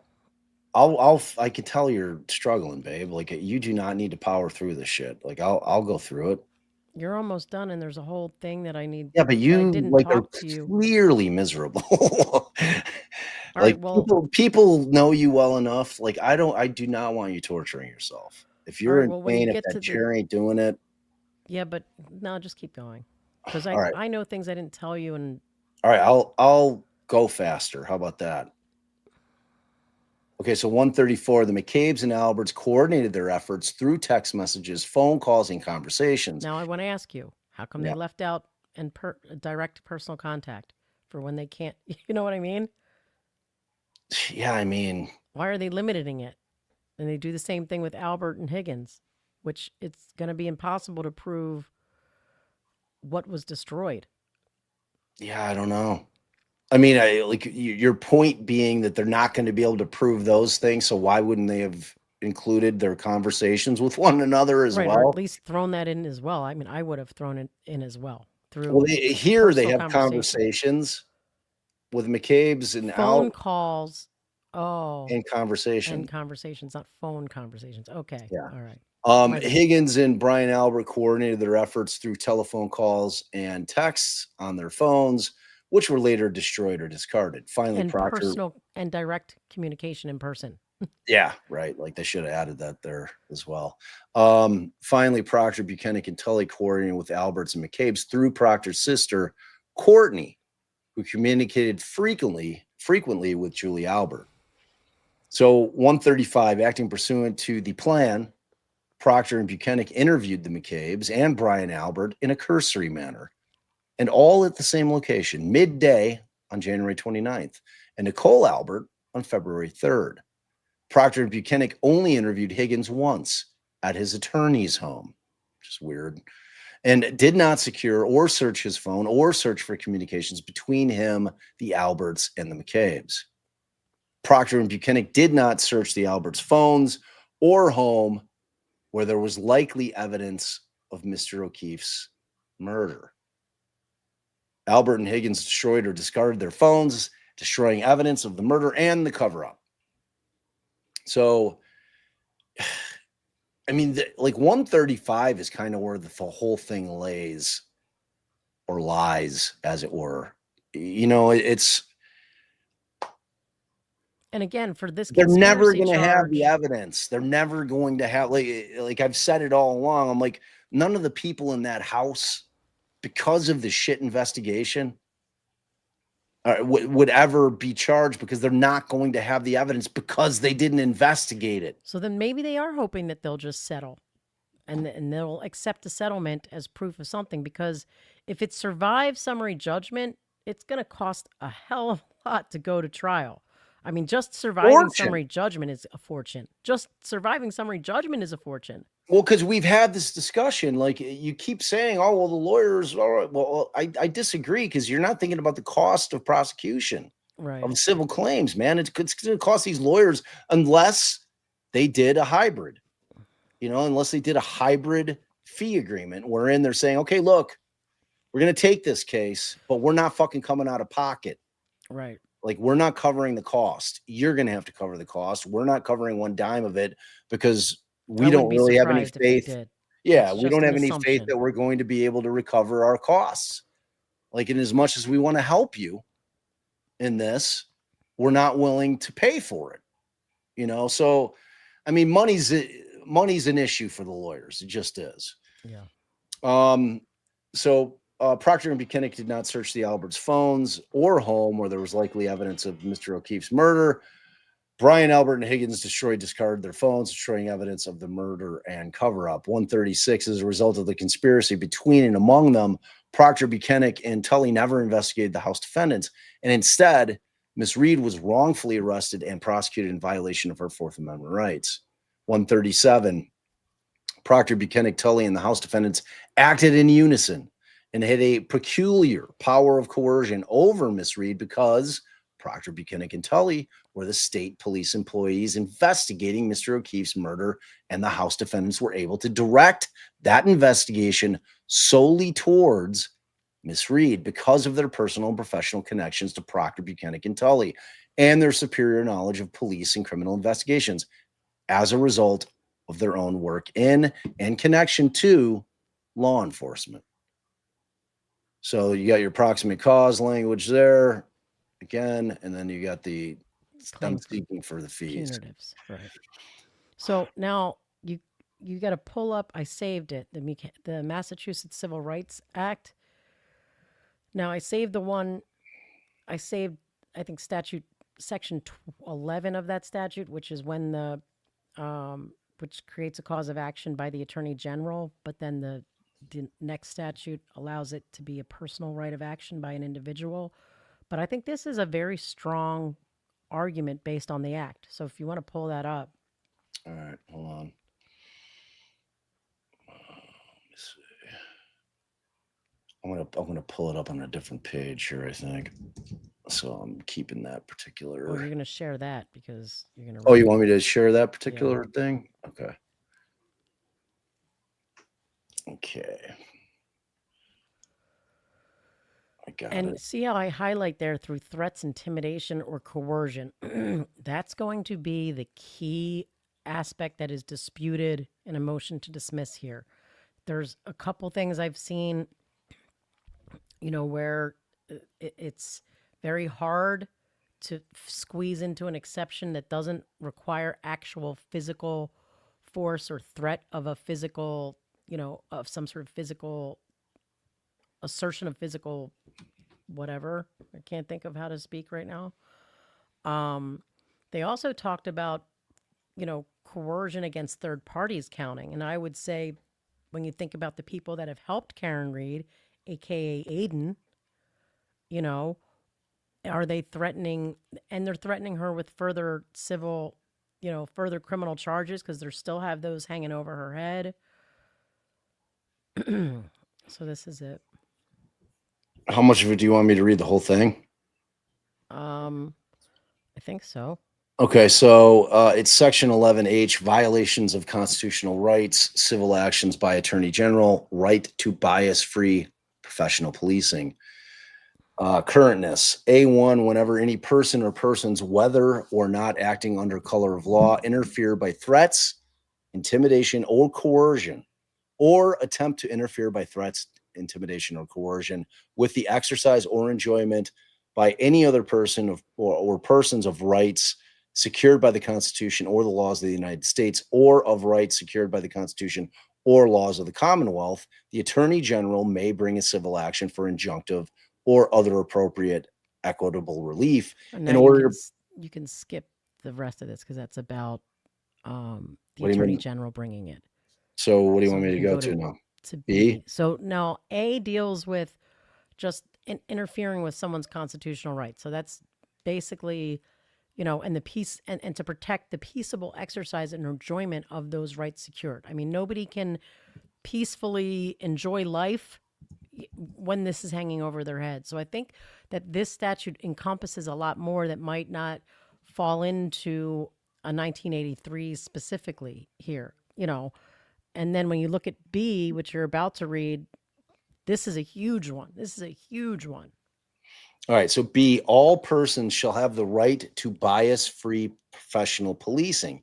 Any conduct taken in relation to an aggrieved person by a law enforcement officer acting under color of law that results in the decertification of said law enforcement officer by the Massachusetts Peace Officer Standards and Training Commission pursuant to Section 10 of Chapter 6E shall constitute interference with said person's right to bias-free professional policing and shall be a prima facie violation of said person's right to bias-free professional policing and a prima facie violation of subsection A. Above, right? The first one we read. Right. So no law enforcement officer shall be immune from civil liability for any conduct under color of law that violates a person's right to bias-free professional policing if said conduct results in the law enforcement officer's decertification by Massachusetts Peace Officer Standards and Training Commission pursuant to Section 10 of Chapter 6E. Didn't they just fucking say that exactly? Yeah, but they're saying here, no. So So first they were saying that it was a prima facie violation if they've been decertified. And now they're saying anyone who's been decertified cannot raise any sort of immunity. No sovereign immunity, no law enforcement immunity, nothing. If they were also decertified.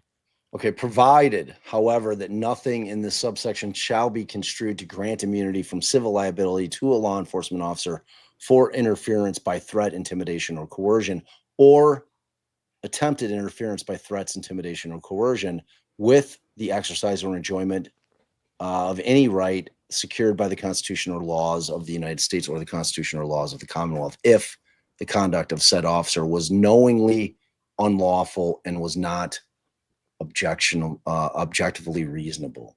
So now you can keep that in mind as you read. That's what this claim is, and it's brought against everybody. Okay. All right. You're at 142. Yeah, I got it. Oh, you pulled it back up, right? No. Oh, you want me to share it? Because I was like, you could share it just in case I leave. I can. I will. Okay. I'm going to share it. Let me share it.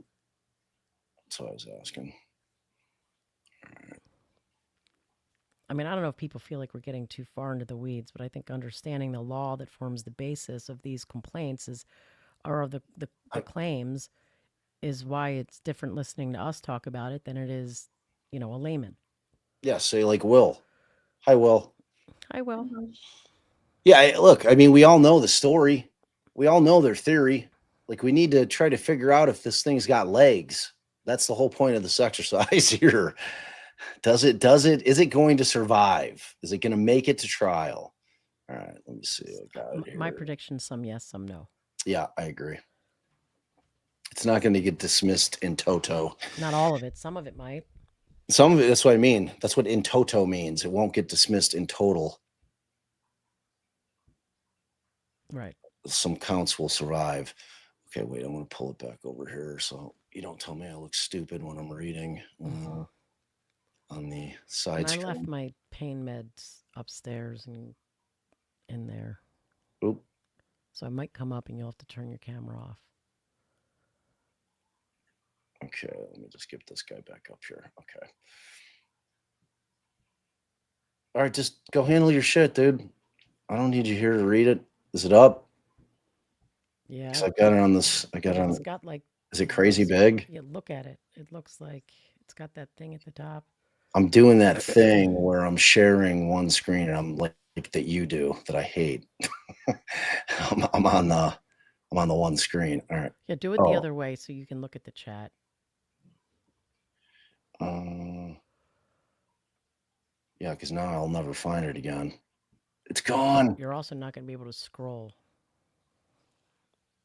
Well, I just sit on the document. I don't even look at it. I don't even know where the fuck it went. You big dummy. You big dummy. You big dummy. Here you go. Elizabeth.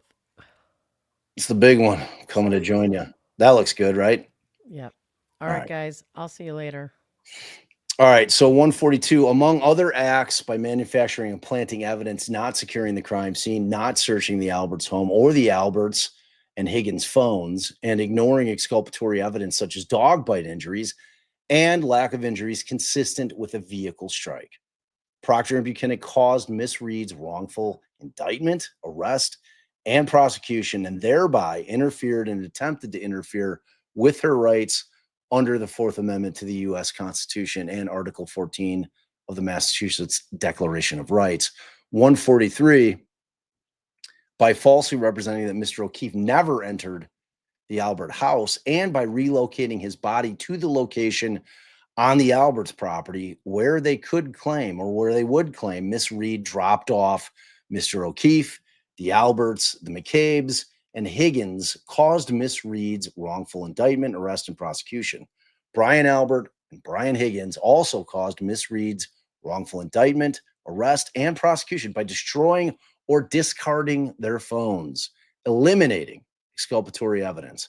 The House defendants thereby interfered and attempted to interfere with Miss Reed's rights under the Fourth Amendment to the U.S. Constitution and Article 14 of the Massachusetts Declaration of Rights. Miss Reed's wrongful indictment, arrest, and prosecution were intrinsically coercive under Massachusetts law. So, moreover, the House defendants and Proctor's, Bukhenek's, and Tully's conduct amounted to threats, intimidation, and coercion designed to force Miss Reed to give up her defense and plead guilty to a crime that she did not commit. Okay. And that's something you see all the time in courthouses all over this country. That exact sentence right there, where if you've charged somebody as a cop and you've called a prosecutor, say, yo, this is what I got on this dude. Prosecutor says, yeah, ring it up. And then the prosecutor looks through it, and then they overcharge, like they did in this case, where they came back with the murder 2 indictment, when it went from manslaughter to murder 2, which is, like nightmare world. And, if you've got an indigent defendant who doesn't have money to go hire private counsel, who can spend all kinds of time on their case and, develop just an amazing defense, they're stuck in a position. What? For what? Oh, all right. Hold on, y'all. Allie's got to dip through. I'll keep reading, though, if I can find it. Dude, that's why I use 2 screens, girl. Now you know. Now you know. Now you know. All right.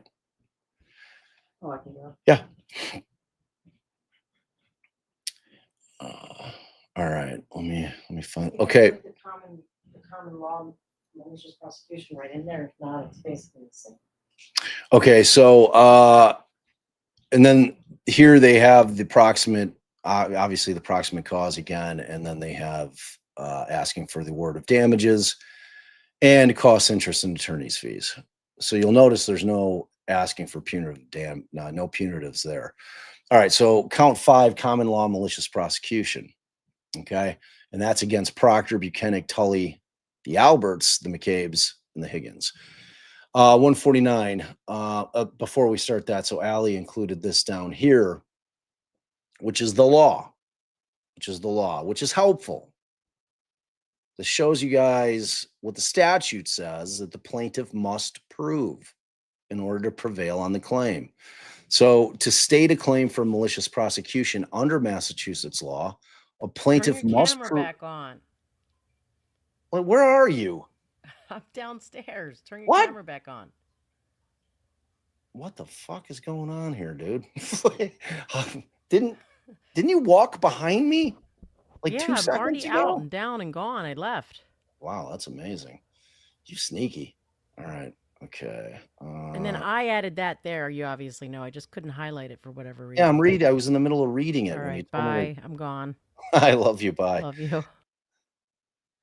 All right. So I'll start from the beginning. To state a claim for malicious prosecution under Massachusetts law, a plaintiff must prove that 1, the defendants instituted a prior criminal or civil proceeding against the plaintiff. Got that here. 2, that the prior proceeding was instituted without probable cause. That's going to be the question. 3, that the prior proceeding was instituted for improper purpose. That's going to be another question. And 4, that the prior proceeding terminated in favor of the plaintiff. So 1 in the books. 2 through 4 are where the litigation is going to live here. 2, you've got the prior proceeding that was instituted without probable cause. The plaintiffs are going to argue she was not indicted for a DUI. The only thing that they had probable cause of was a DUI. They didn't have probable cause of any of the 3 things that they ended up indicting her on. So, in my estimation, they should win that because that's correct. That's true. That's the thing where the Commonwealth should have charged her with DUI from the beginning. This thing should have been a DUI from the beginning. She probably would have pled out on that, just a DUI. Okay, DUI. They didn't do an investigation. Whatever that fucking thing they did was not an investigation, not a proper one at least. So I think that the defense is going to be hard pressed on 2. 3, prior proceeding was instituted for improper purpose. This is getting into the weeds. This is where they're going to have to bring in all the shit that they're alleging. They're going to have some evidence of it. And we're talking about, the conspiracy between the cops and the Alberts and the McCabes. That this thing was fait accompli. That they were pinning it on the girl. And then they did all the things that they needed to do to make that happen, except it didn't happen. Not successfully, at least. 4, the prior proceeding terminated in favor of the plaintiff. And again, I think the argument, and I know Allie was trying to look up Massachusetts law specifically, because typically if you're bringing the first question you should always ask yourself in a malicious prosecution case when you hear about that is, was the person acquitted, right? Obviously you can't bring malicious prosecution if they've brought a prosecution and you've been convicted. So that one little DUI charge is the only thing that is the only fly in the ointment potentially. But again, I think they're going to be able to lean into the argument that she was not indicted on that. That was a throw-in, just to give the jury something to hang their hat on. If there was somebody back there who was like, oh man, all this shit, we got to have something. And ultimately that's what they landed on, but that wasn't the primary charges. That's not what she was in there for. That is not what this case was about. This was a fucking murder trial, not a DUI trial. And that on those things, the important counts 1, 2, and 3, she was acquitted on all of them. So I think she's going to be all right there, but it's going to be a hard fought battle. I'll tell you that. Nobody's giving anything up here in terms of the lawyers. They're going to fight to the death on all this shit. And it's going to be interesting. It's going to be interesting. Like in the sense that everybody kind of loved, Johnny Depp and what's her face, Amber Heard. I think as people were watching that, they kind of forgot that was a civil case because it had all the earmarks of a criminal case because there was, the allegations of domestic violence and all the other shit that was going on. So it felt like when you were watching it, that you were watching a criminal case, but in reality, it was a civil case. This is going to be the same thing in terms of if it makes it to trial. The things that we heard litigated in trial 1 are going to be relitigated here, but in a much different fashion. So, we'll see how it plays out. All right. So knowing what the law is here now, 149, by manufacturing and planting evidence and not securing the crime scene, not searching the Alberts' home or the Alberts and Higgins phones, and ignoring the exculpatory evidence such as Mr. O'Keefe's dog bite injuries and lack of injuries consistent with a vehicle strike, Proctor, Bukhenik, and Tully caused Miss Reed's indictment, arrest, and prosecution.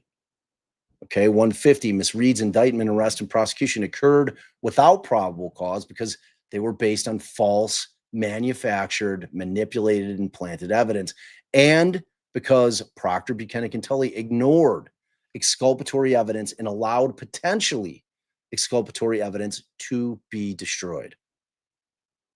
151. These criminal proceedings were instituted with malice, as evidenced by Proctor's, Bukhenek's, and Tully's knowledge that it was based on false evidence. Proctor's, Bukhenek's, and Tully's bias and ill will towards Miss Reed, and for the improper purpose to protect Proctor's friends and acquaintances, the Alberts. Like, it's going to be easier in my world not knowing what the plaintiff's lawyers know. And you know, like, who knows what they're finding in Proctor's phone. But that first part, the first part in terms of Bukhenik and Tully's bias against Karen on the onset of this case, in terms of when it all went down, I think is going to be really, really hard to prove. Proctor, you got some shit there, right? I mean, you've got, even if it's a text message to his buddies, him saying she's not skating on this thing, she's fucked.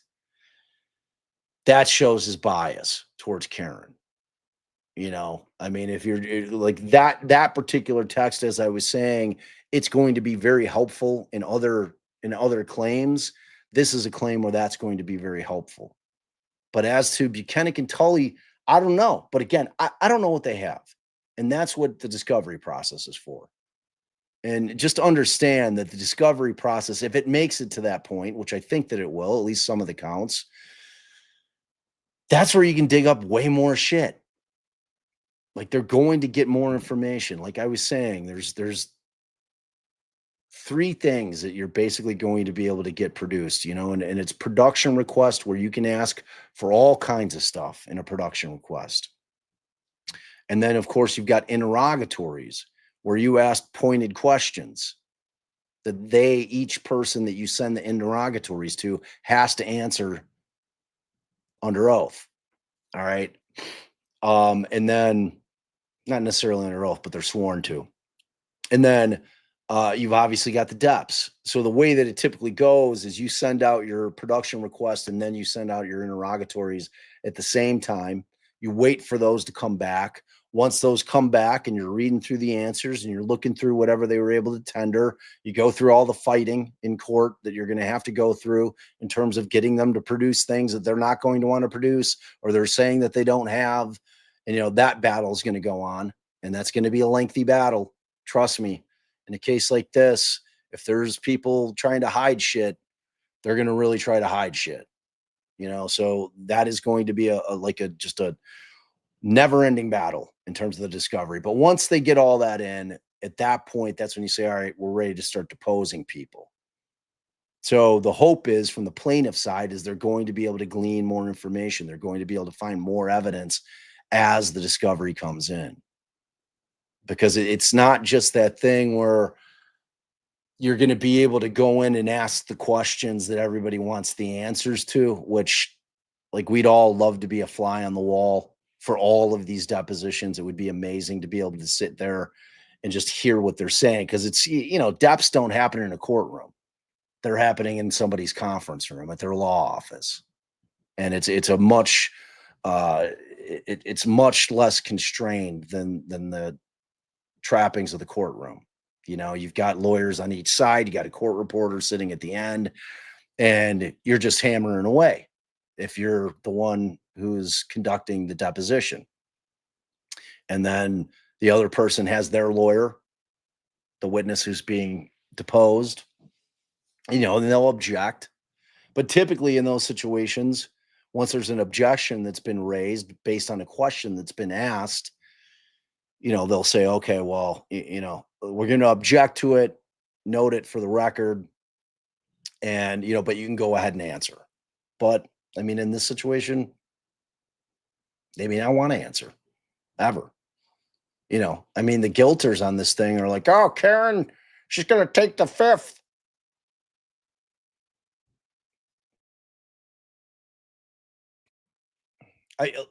Here's my honest opinion, and I've always thought this, and I don't give a shit who gets upset about it. I don't think fucking Karen remembers a goddamn thing from that night until she got back to John's place. I think she has some memory of that. In terms of dropping John off, I honestly don't think she remembers. And I've said that before on lives. I think that, which really, from my perspective, went a long way in explaining the things that she may have been saying early on. Like all the shit that she was saying early on makes a lot more sense if she was fucking blacked out when she was driving. And no matter what the extrapolation was and whether you agree or disagree with it, the fact of the matter is that she had a fair amount of booze in her system. Any way you slice it, and Karen is a slight woman, meaning she doesn't weigh much.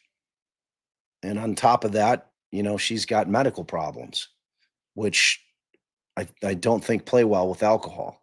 So there's a lot of reasons where Karen may not have any recollection whatsoever of what happened that night.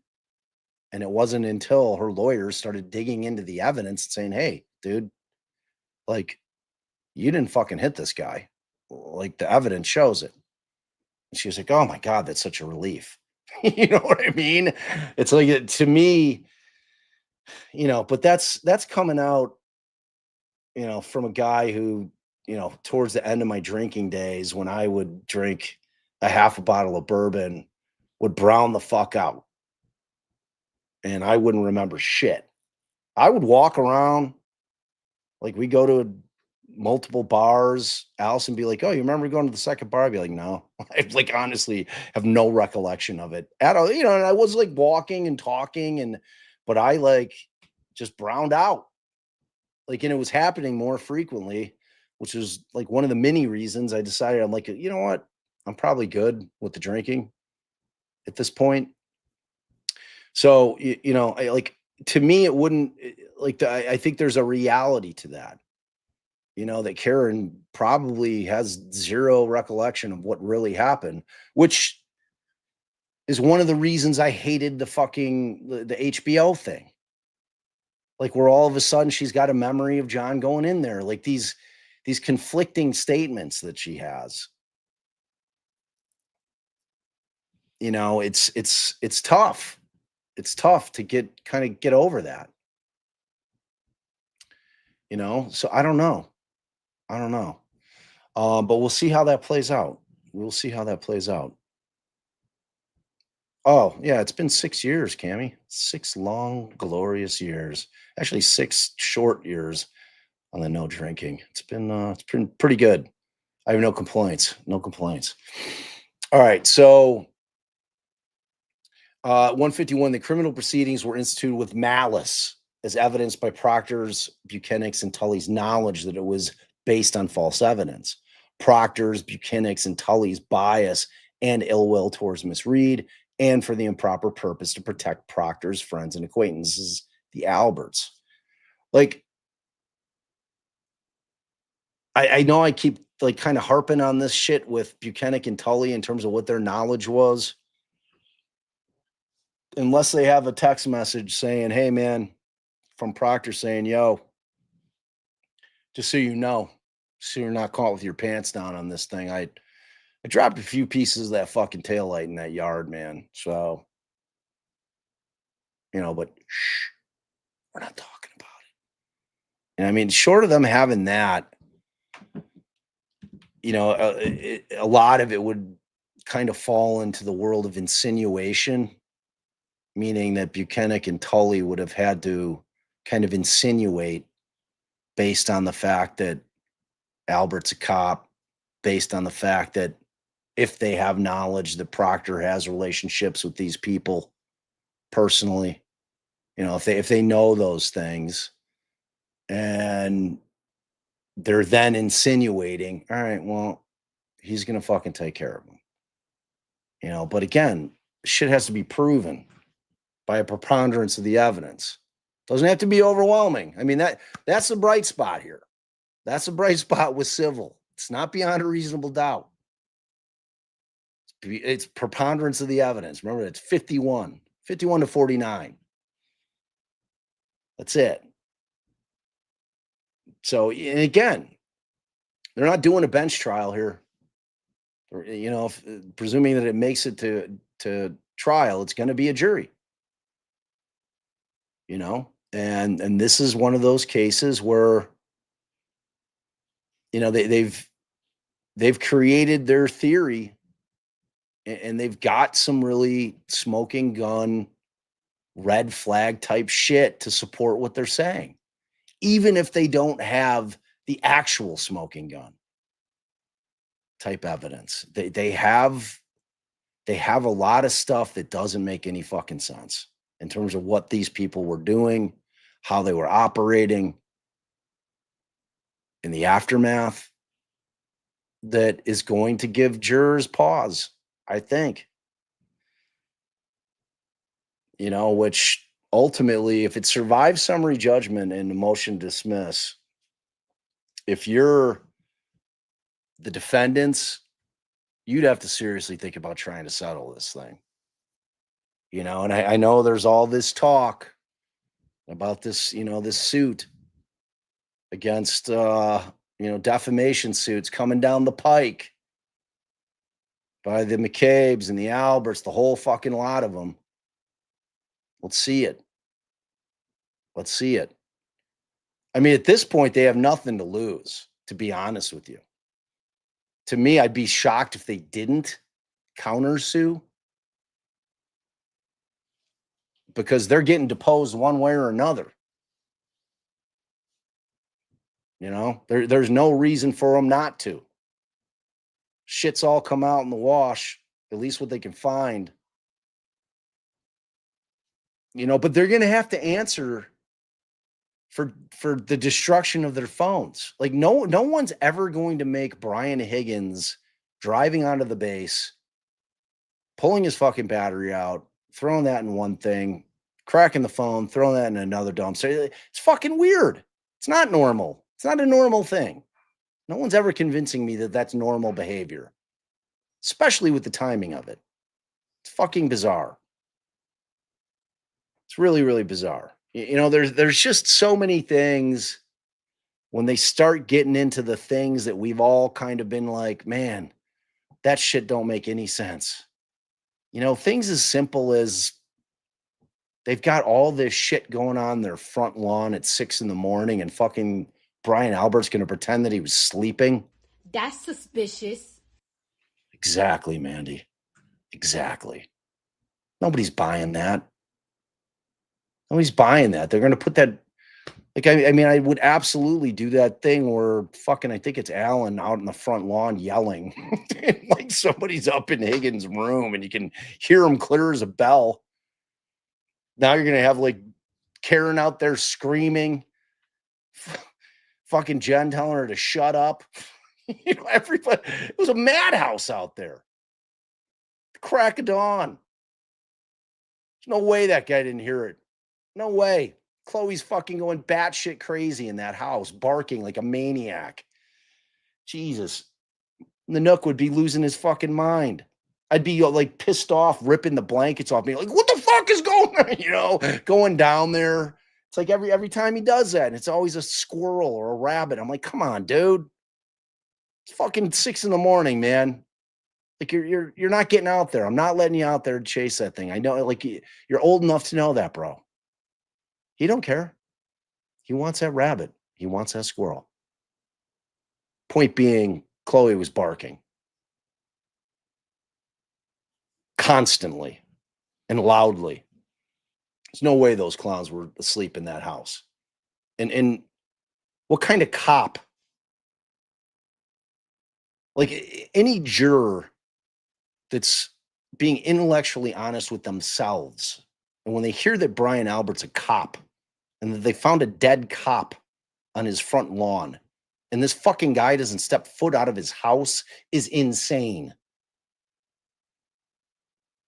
It's the things that they didn't do that would be normal in that situation, which to me are the most powerful pieces of evidence against them in this civil case, which again is preponderance of the evidence. It's not beyond a reasonable doubt. All right. So then again, you got your approximate result. Language there. Count 6. IIED, intentional infliction of emotional distress. And that is against Proctor, Bukhenik, Tully, Alberts, McCabes, and Higgins.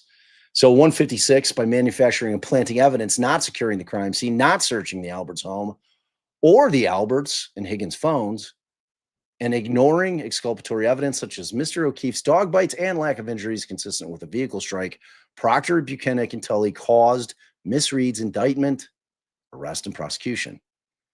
157. Here's the nuts and bolts.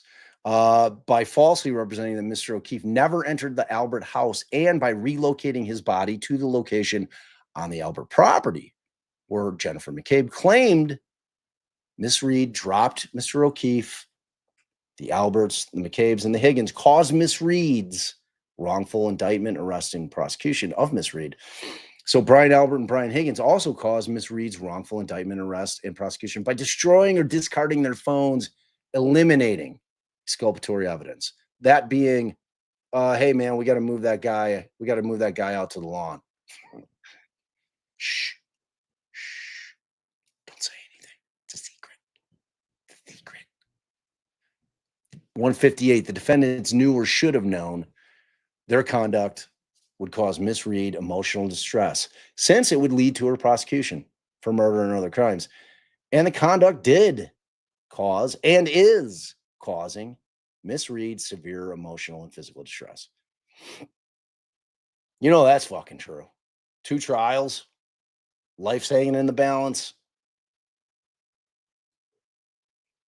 You know, I mean, if they win on any of the other counts, they're definitely winning on the IIED.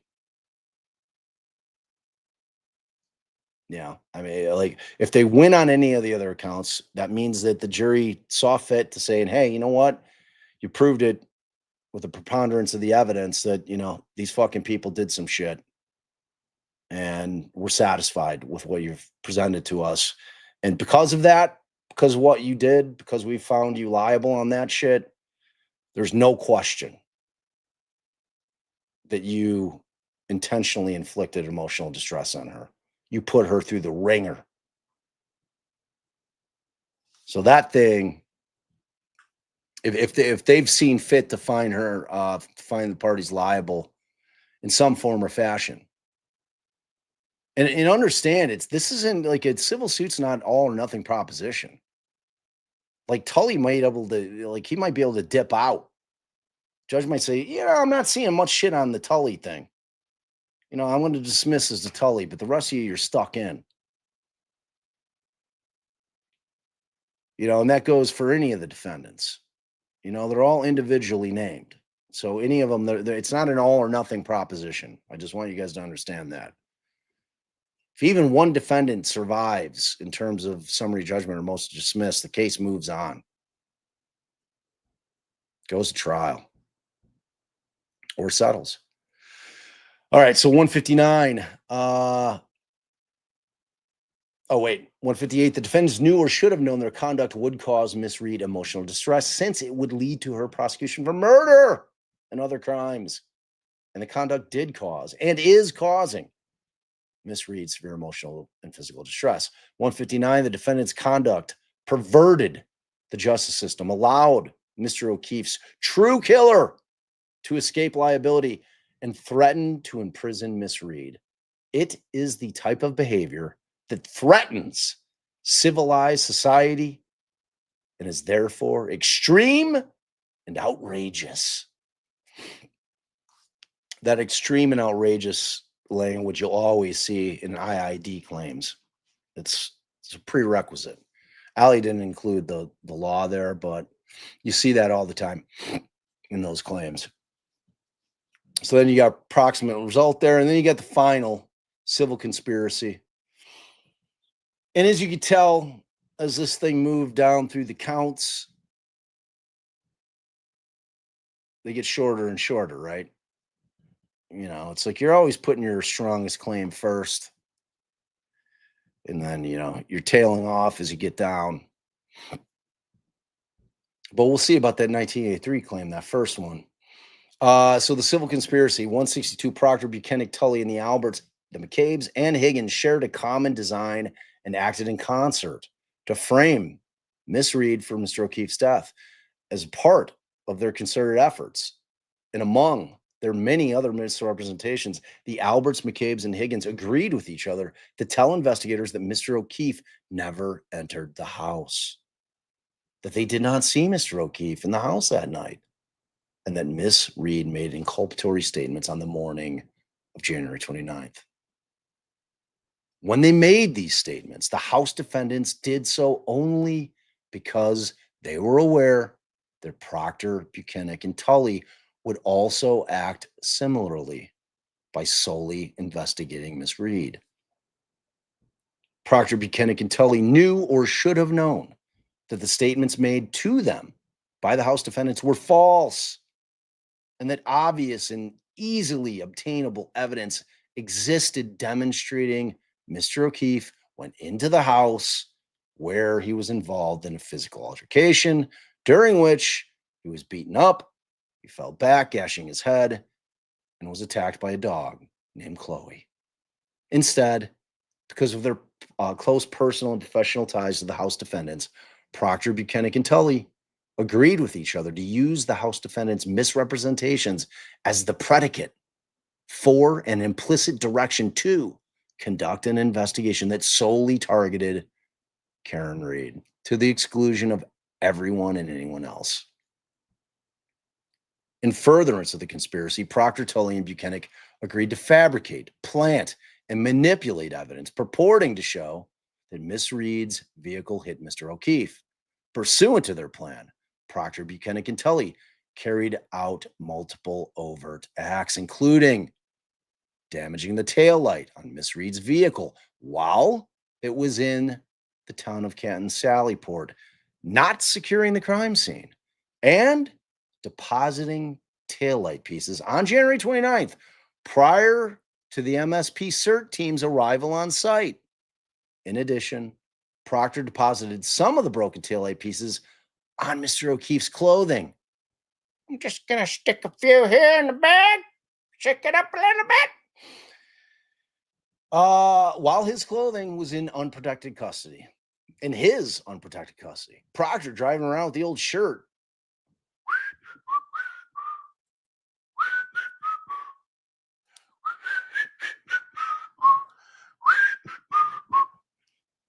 Proctor also deposited glass alleged to have been from a cocktail glass on the bumper of Miss Reed's Lexus SUV sometime prior to the vehicle's processing by MSPCL on February 1, 2022.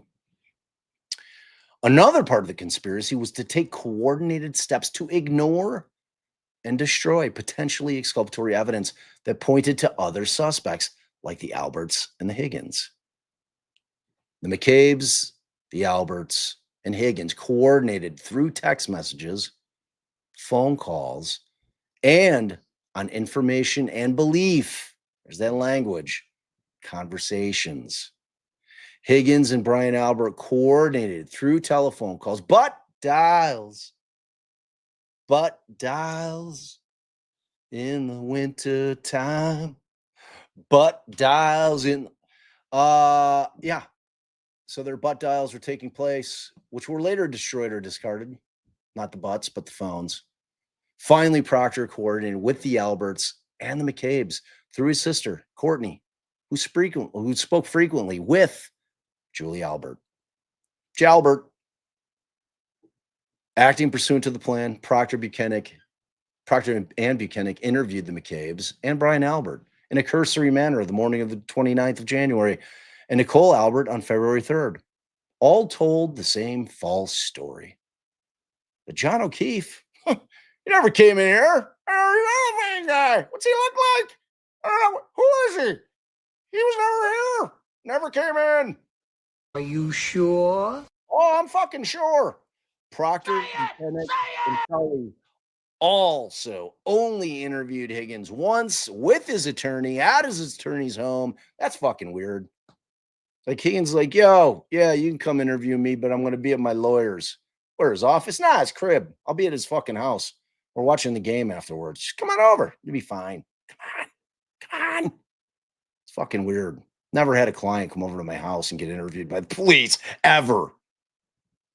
Sounds like a cozy relationship there.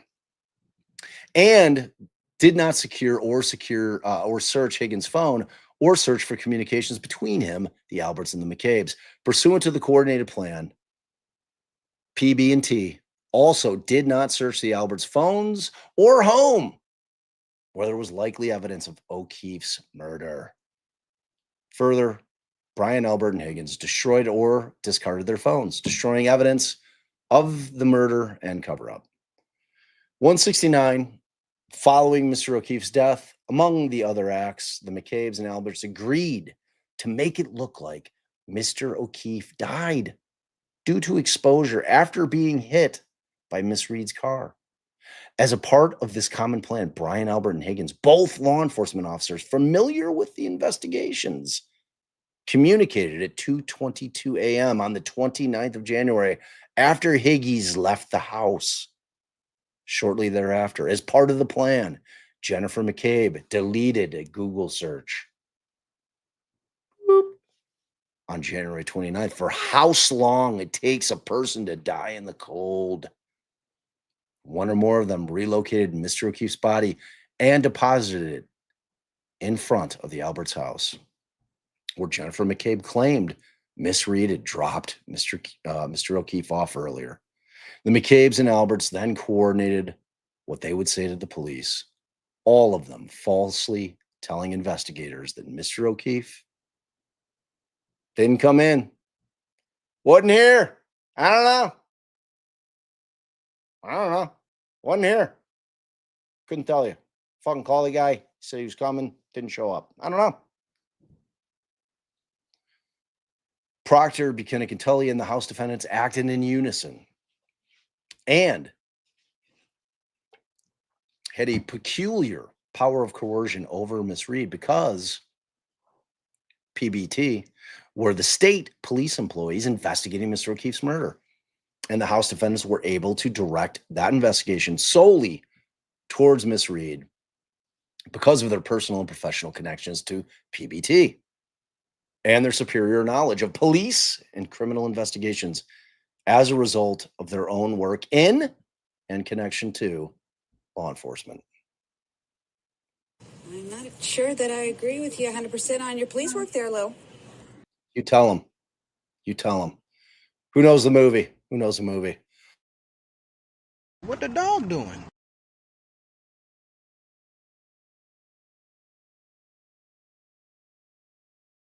Yeah, I'm fighting the cold. Sorry, I have to keep hitting the cough button so as not to cough in your faces. Rude. All right, 171. PBT and the House Defendants' conduct described herein were unlawful and tortious. Among other things, they constitute IIED, negligence, common law, malicious prosecution, and violation of Miss Reed's rights pursuant to the U.S. Constitution and the Massachusetts Declaration of Rights. And then you get the proximate result of their actions.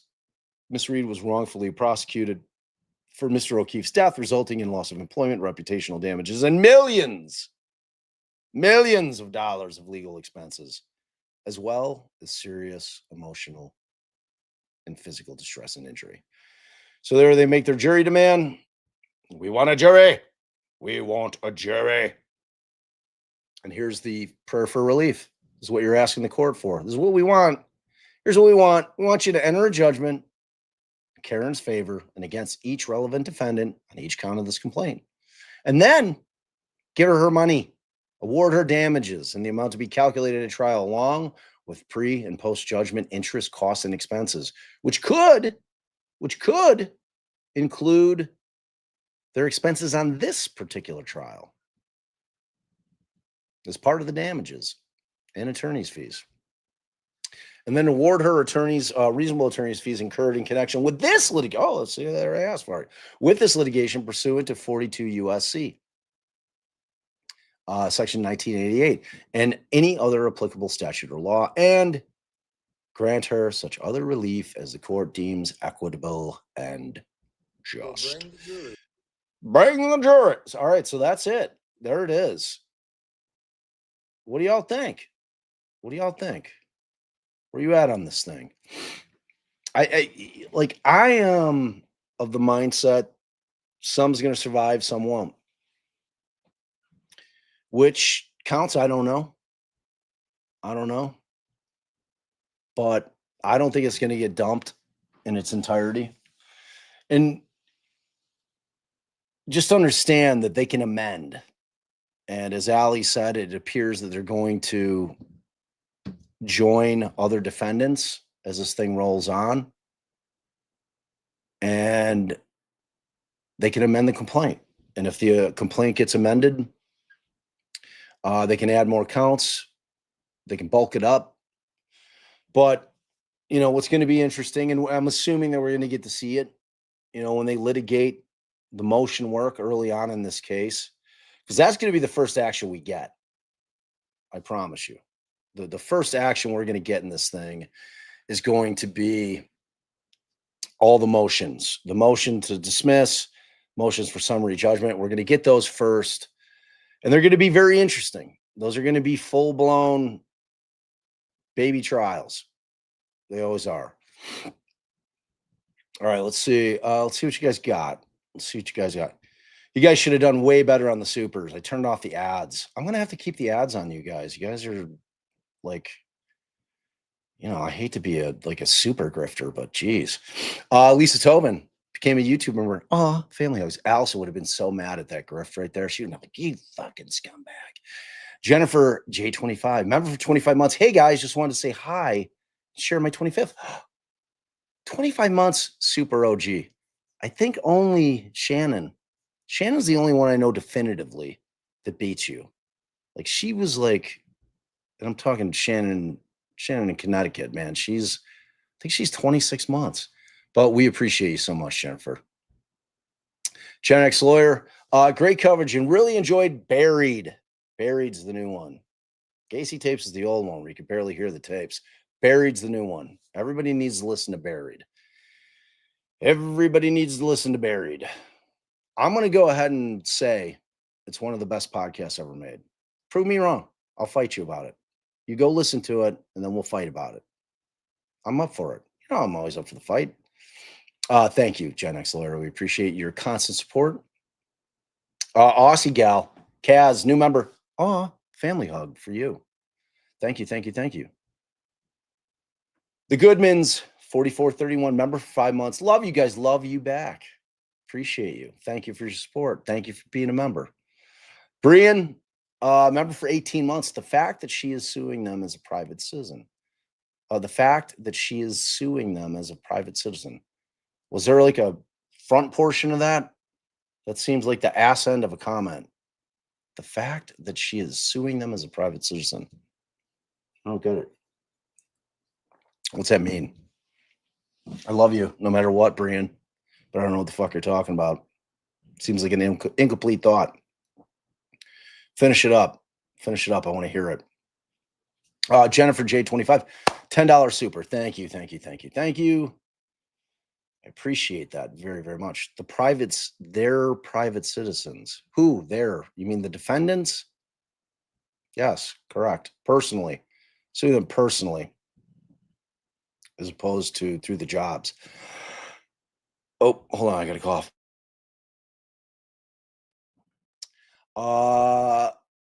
Thank you, Jennifer. Appreciate that.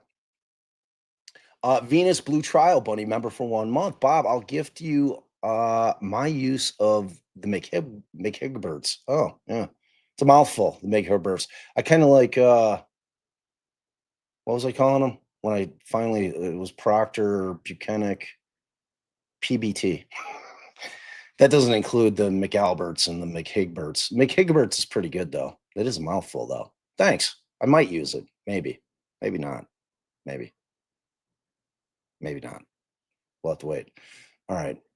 Well, we got a shit ton of people in here. I might as well gift some shit. I don't know if I've gifted in November yet. I think I'll gift. All right. There, I got 5. I can give out. Boop. I think that's it. All right. Okay. All right. Holly Johnson, like and subscribe, please, please, to this channel. Please share, like, and subscribe. It really helps us grow. We're so close to 60,000. We'd like to make it, make us feel good. Just a nice thing you could do, just a nice thing. We put a lot of work into this channel. So it's a little thing you could do. Just hit that subscribe button, boop, and like it. Like it on the way out. It's like that 10% thing is so weird. It's like I will have, like, they consider a 10% like ratio to the amount of views you have to be the norm, which I don't get. Like, why are people so stingy with likes? It doesn't make any sense to me. Fucking like everything. I like things. Like it, share it. But I want people to be happy always. I do whatever I can, especially if it's easy and free. I'm all about it. But thank you so much. Ooh, wait. Fucking them up. Thanks, Holly. Oh, there's me. I gifted 5DD podcast memberships. Welcome to whoever won that. Gen X. Okay, I did listen to Barry. Just called it by the old. I know. I don't want people getting confused. I don't want people listening to the Gacy tapes. That's why we pulled it off DD. I get it. I mean, it's different. It's rebranded. The sound's way better on the tapes. It's a different pod. It really is. Even if you listen to it originally, the fact that the tapes, like, and I'm going to go 95%. I mean, like, Gacy was a fucking mumbler, like, in general. Like, he'd say shit that was unintelligible. Like, there's no amount of cleaning and magic that you can do to make words that he was garbling out to make them into actual words. So, like, those parts you still can't hear, but like the bulk, like 95% of the conversations are like clear as day. It's amazing. It's a different experience. I have listened to it multiple times and love the coverage. Thank you so much, Gen X. We adore you. We truly, truly do. New member, Extra Data, SCI. Oh, family hug. Welcome. Too lazy to think of a clever name, but you did it. You did it anyway, because that's pretty clever. It's pretty clever to say that you're too lazy to think of a clever name is actually a clever name. You did it. Gifted $10. I still have my original question about the rings. Sent earlier in a super. Can you look? Let me see. What rings? In this live? Mandy, Tracy, do one of you guys know what Too Lazy's talking about? I have my original question about the ring sent earlier in a super. Can you look? I don't know. Mods, help me, because I want to answer Too Lazy, and I'm not seeing it. Like, I could pull up all the supers. I can segregate them from the rest of the chat, and I'm not seeing any earlier shit. I don't know. We'll keep looking though. I'm not ignoring you. I'm not moving on. Like, in my heart and mind, you're still there with me. Pammy, member for 21 months. Oh, gee, damn. If only I remembered when I first met Bob. Yeah, I mean, for real though. I've been knowing Pammy the longest. Like, I think even before I met Shannon. I'm talking in real life. I met Pammy through my homies. She is the mommy of one of my homies, one of my pod homies who I love so much, Whitney of Navigating Advocacy, who are doing amazing things out in this world. Advocacy Con, it's blowing up, y'all. It's blowing up. It's in New Mexico this upcoming year. It's a thing. It's a thing. That thing is gaining big mo. They had their first year of it this last spring, and it was a hit. Victims and victims' families and those with the missing and cold cases, and cases that need justice that law enforcement refuses to work on and just ignores. All those folks have a place to gather now, and there's strength in numbers. So that's Pammy's daughter. So I've been knowing Pammy for a long time, and I love Pammy. So thank you, Pammy. Tortoise in Turferines. Tortoise and turferines. Member for 5 months. Love it. Turferines. The fuck's that mean? Tortoise and turferines. Is it just not making sense to me, y'all? I don't know. Help me. Help me. Help me help you understand. Thank you for being a member, and thank you for $5. Cheers. Cheers to you, my friend. Appreciate that.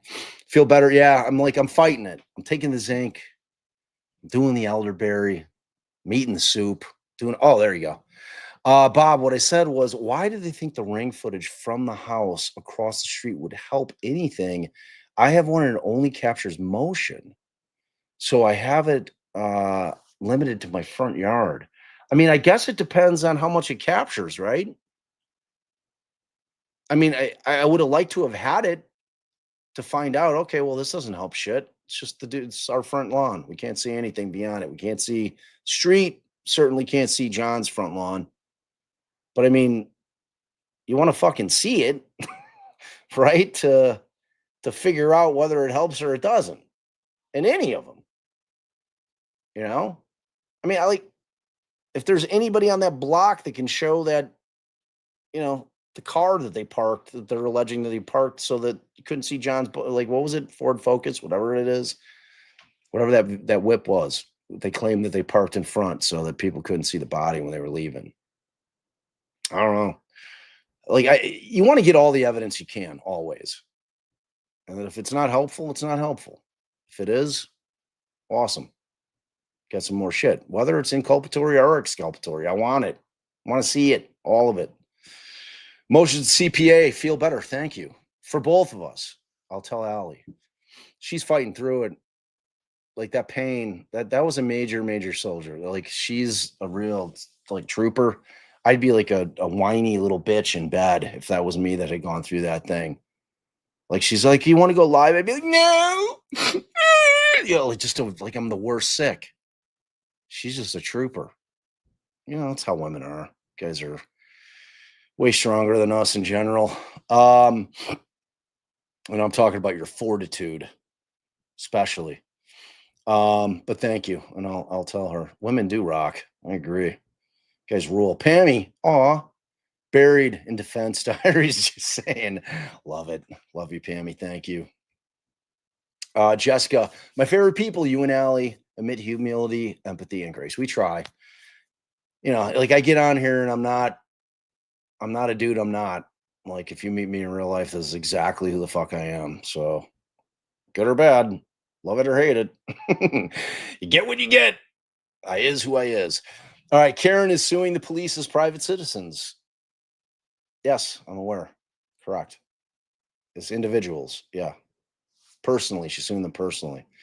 That's why I was talking about, Brian. I don't know if you're late. I don't know if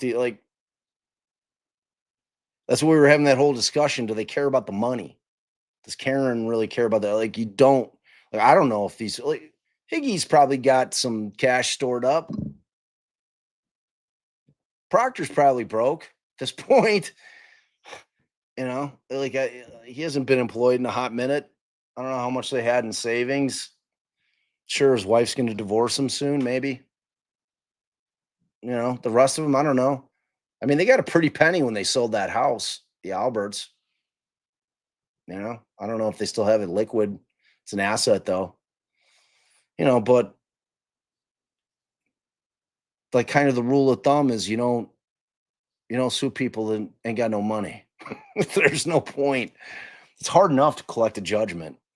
You can win a judgment in millions of dollars, and trying to collect it can be very, very challenging sometimes. It's a whole different thing.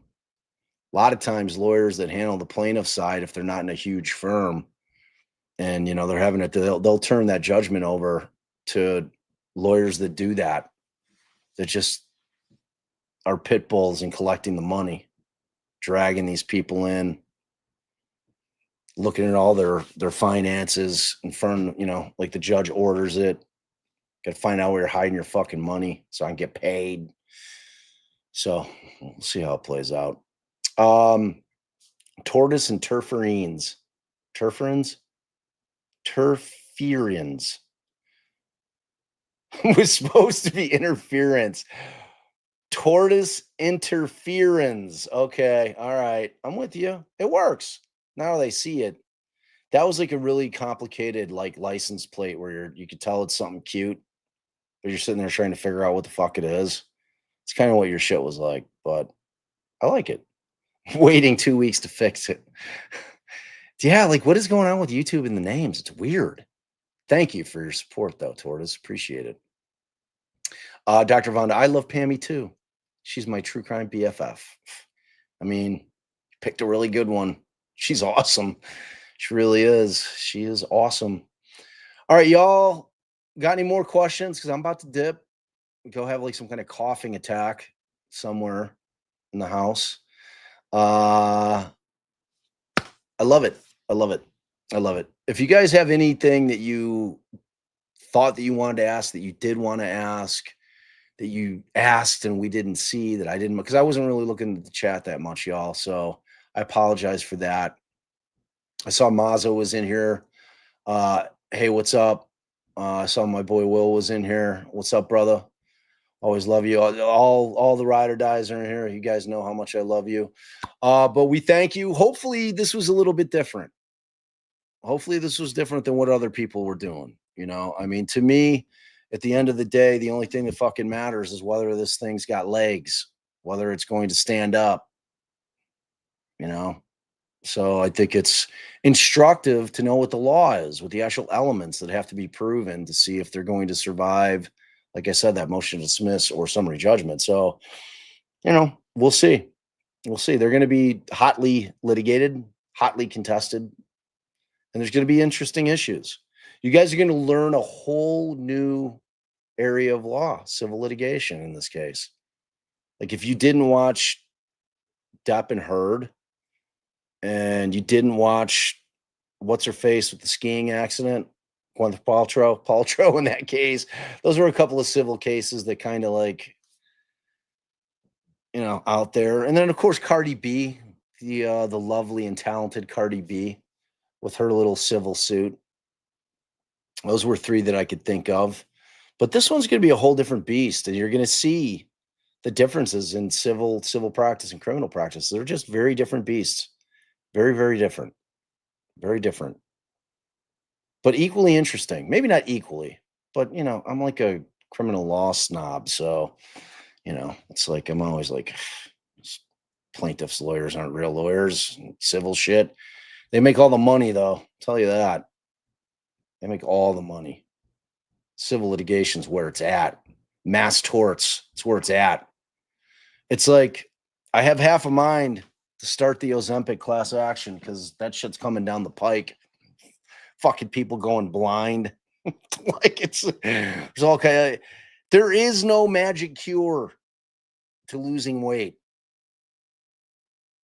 Quit eating sugar. It's diet. It's drinking water. It's sleeping. Like there is no like that. Like when that Ozempic shit comes, it's gonna be big. You heard it here third. I mean, that shit is coming, bro. Like that is gonna be, you know. But they've made a fortune on that shit. My God, just an absolute like for them. Yeah, you know it will. That's it, dude. Have they already started? The suits started already? Oh God, I love iced coffee so much. It's my thing. It's my thing. All right, I love you guys so much. Thank you for hanging with me. Tomorrow's Friday. Yes. Felonious Friday tomorrow. I'll probably take a look at Bettero's most recent AFI. Take a peek at that. But all kinds of like sports crimes going on, like dudes, you know, that are athletes, fucking cheating, killing people, beating people up.